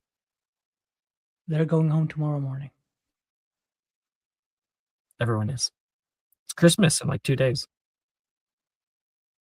You still have another semester with her. Don't worry, Jason. You do. Okay. It's the end of semester, if that wasn't clear. Yeah, but people can still choose to stay here instead of going home, right? You need, it's not a student choice. It is, you need your parents' like approval. Okay, then I'll say nothing. Cecily, what? I've got it. I'll message you about. Yeah. Hold on. Yeah. You can continue the scene. Okay. When you come back, we can bake some cakes. I should have never told you that. That's very embarrassing. Yeah, I'll keep the secret. I'll embarrass you every time I see you, and I'll turn around and leave. Don't think you'll be getting any more lip service from me then, she says playfully. He's gonna grab his chest. Oh, how could you, please? She steps back into her common room, and you step down. Oh. Tonight. You've never had a night like this. Not ever. Despite all of the, because you went to Bobaton? Yes, I was at Bobaton. Despite all of the balls at Bobaton at the start of the year, nothing was like this. They have Masquerade, so you can't tell who is who or anybody. And everyone is always so judgmental. People are watching you. It's more like a test than it is a night to love, to laugh, to dance. This was the first time. And up in Gryffindor Tower, you see a little notice of Vanya taking a deep breath too, same with her. And both of you are thinking the same thing. How much more time you have here in this place. How are you feeling, Jason? Logically speaking, this was a mistake. I only have a few months with her, and I'll never see her again, but I think Jason is thinking to himself that no matter how big a mistake this is, he just can't. He can't. Mm-hmm. And he's also thinking, how much money do I have so I can go to Ukraine? Buy train ticket? Ferry and a train ticket? Maybe in a few years. Portkey. He's actually thinking of going right now before tomorrow morning and seeing if he can buy a mini oven and baking equipment and buying coupons of eggs. They do have the kitchen. Like you have the kitchen. You need a Hufflepuff to tell you where it is, but yeah, I think I have some Hufflepuff friends, and I'm going to prepare. I'm not sure if you can preserve the food. I'll see. I'll ask around if someone can do that. They have a, you can glacius it. You can have it ready or something. And of course, I obviously have some kind of cookbook. Come on, books for days, and I'll give her that gift before she leaves. If I'm going to train, we get it all ready. You get like the eggs and the milk and the butter and all that kind of stuff, and like a very easy step-by-step tutorial on how to do it. A good well-rounded recipe. And you put it up with a little bow, a few flowers or something kind of cute. Macy is the one that let you in, and I was like, oh my god, that's so cute, absolutely. So she's got you. And you leave the kitchen as as Macy is waiting for you outside. That looks great. You're all good then? Yeah, I think I'm good. Thank you, Macy. Means a lot to me. Well, it's not every day that you get the opportunity to help something like that. I think food is a great medium to soften the hearts of any lion, she says, chuckling to herself. Yeah, I agree. Have a good night, Jason. You too. And you can hear her humming a tune as she does. As you're walking through the hallway, unmistakable. You're about to go through the entrance dungeon, up the stairs to go to Ravenclaw Tower, when you nearly lose your footing. Whoa! Oh god. Castle is shaking down here. You feel it like reverberation passing past you. And then again. And again. You have to hold on to the side. And then it starts to die down. And there's one more.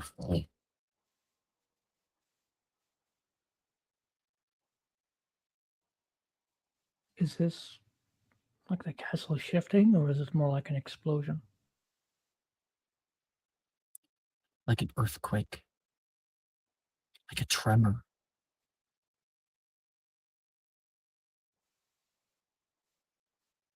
What? Can I try to tell where it's coming from?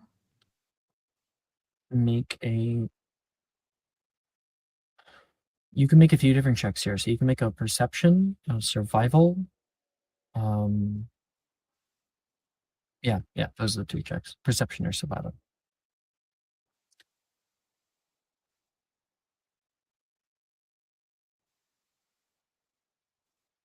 16.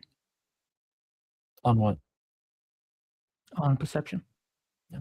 You touch the wall and put your hands kind of wide, and you can feel the next reverberation hit your thumb before it hits your pinky. You know the direction. It's in the north dungeons. No one should be there. Not even the southern common room is over there. I'm going to head down there. And as I'm moving, I'm going to stash the baking equipment and all of that in a place so I know where it is. Yeah, you put it in an alcove that you'll remember where it is and grab it in 20 minutes or something. Mm-hmm. And you take off trying to find where this reverberation comes from. It ends partway through you walking there. I need you to make a investigation check now.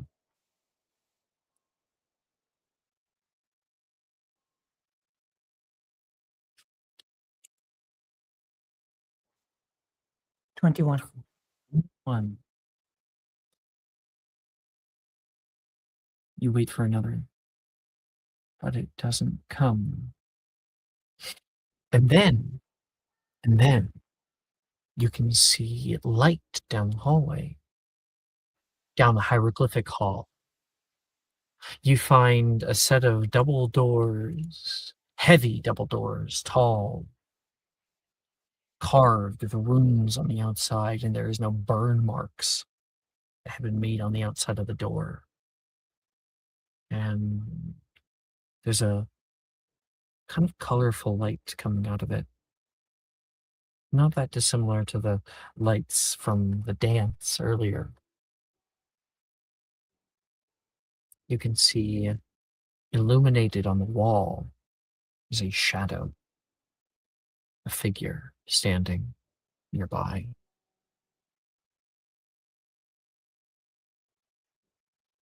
You want to make a stealth check?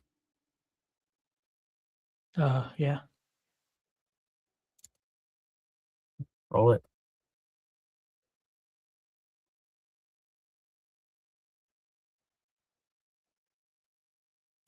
$20.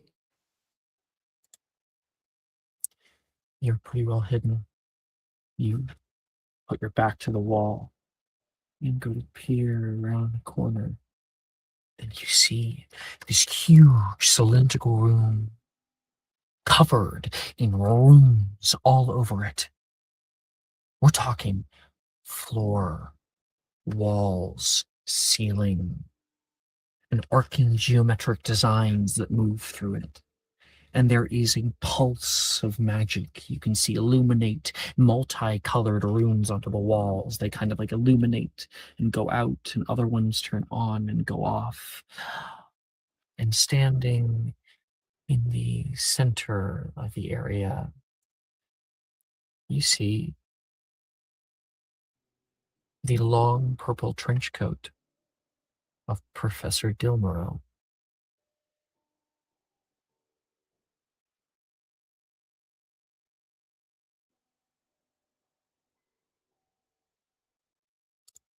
What is he professor of again?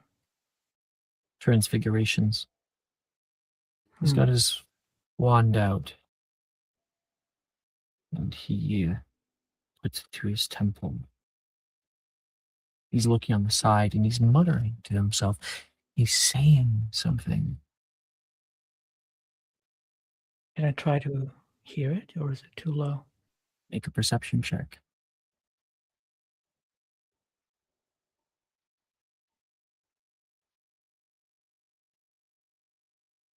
15.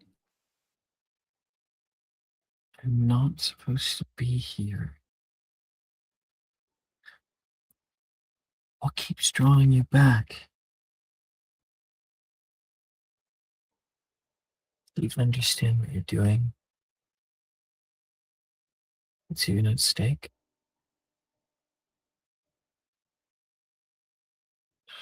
At least it's just you this time. Jason turns around toward you, kind of peeking out the side of the doorway.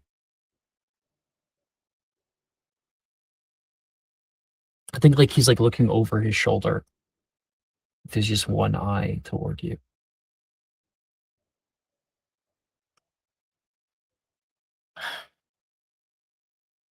Always in the way. again.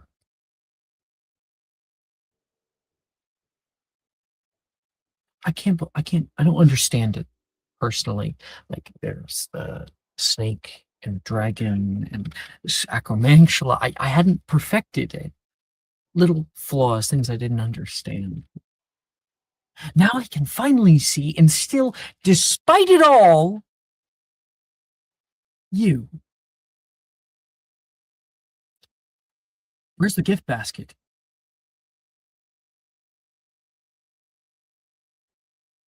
Gift basket? With the cake. You're supposed to have the gift basket with the cake. I don't even see it in your hands right yet. Come on, like a blind spot. Time and time again, I put you where you're supposed to be, and you always move from your position. How many times must I do this with you, with you all? Always running headfirst into darkness, and you're just like them. What are you talking about? Of course. You wouldn't. Can I roll a history magic check? You wouldn't remember, he says. Just when I think I've seen every fucking possibility. You come to mess with it all. You and your friends, every time. Well, maybe if you tell me what it is, I won't mess with it. Maybe if I understand as you do, I'll do what you are doing right at this second. So far past that, Jason. I really wish it wouldn't have to be like this. I'm going to draw my wand slowly from behind my back. But you think you can take me? Maybe not, but I'll try. Can't let you do this anymore.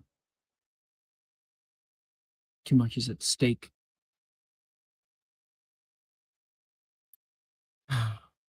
Guess it's time to reset the board. Let's try again. An infractura. There is a bright white light that hits you, and you can feel this splitting pain through your mind. And you hear Darcy say, "You're in late," as you step in holding your what is it called? Your gift basket. Who's that for? Jason the Ravenclaw. I know. Oh, He's okay. probably delivering the package to Vanya in Gryffindor. What's that for? Looks a bit disoriented, but he's gonna blink. Oh, no. Wait, pause. Make an intelligence saving throw. Oh, okay.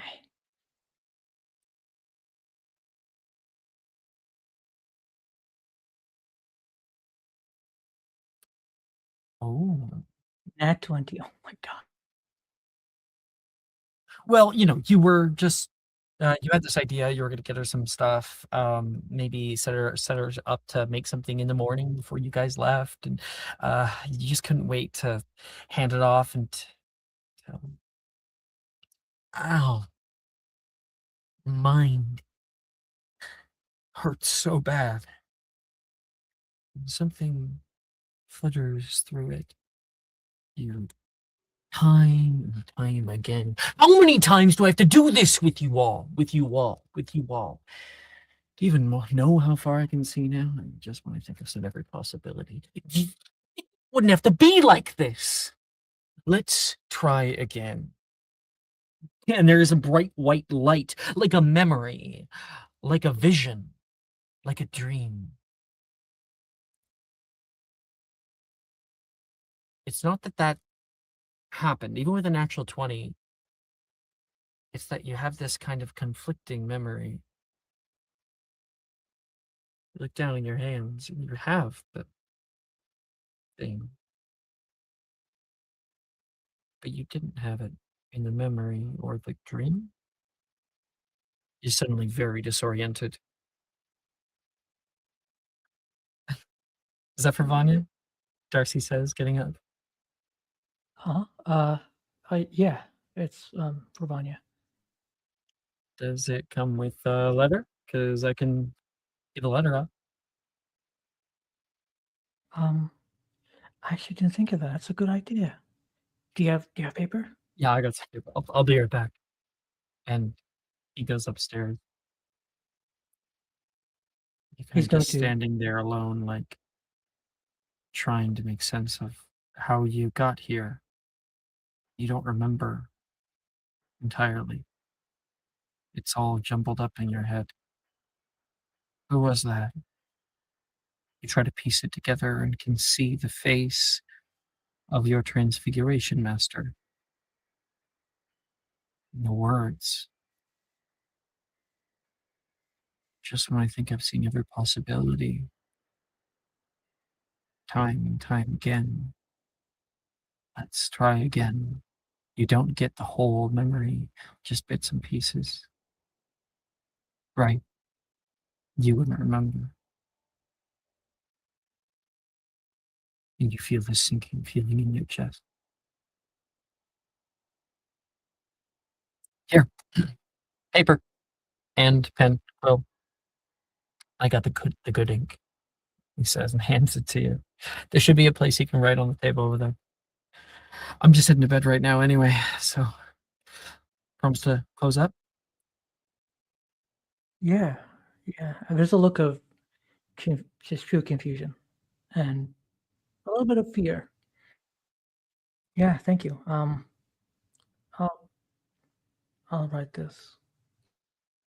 And he sits down. You take it over toward the table and windowsill. As you're writing a nice letter, you can see a light is on in the distance. A place that you know to be Professor Dilmer's office. You can see him waiting at a person like we saw earlier. It's a replay of the scene. And he closes the curtains.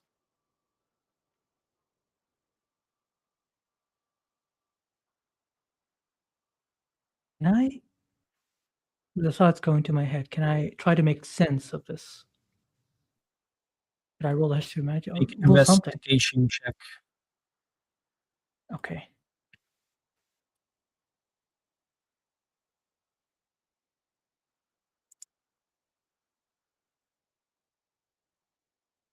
$18.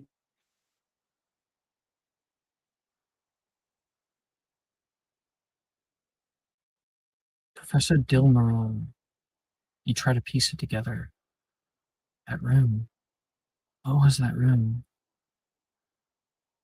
You look like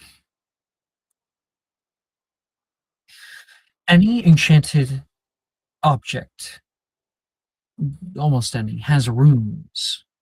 They power things. They are kind of like it's called runic encodement. They instruct the magic on how to flow and be formed and shape and change. What you essentially were looking at was the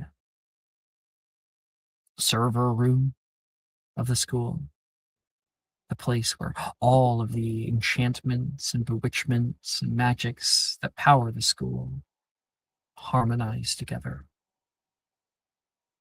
He was doing something in there, and he did something to you. He did something to you that apparently he had done before, something to make you forget.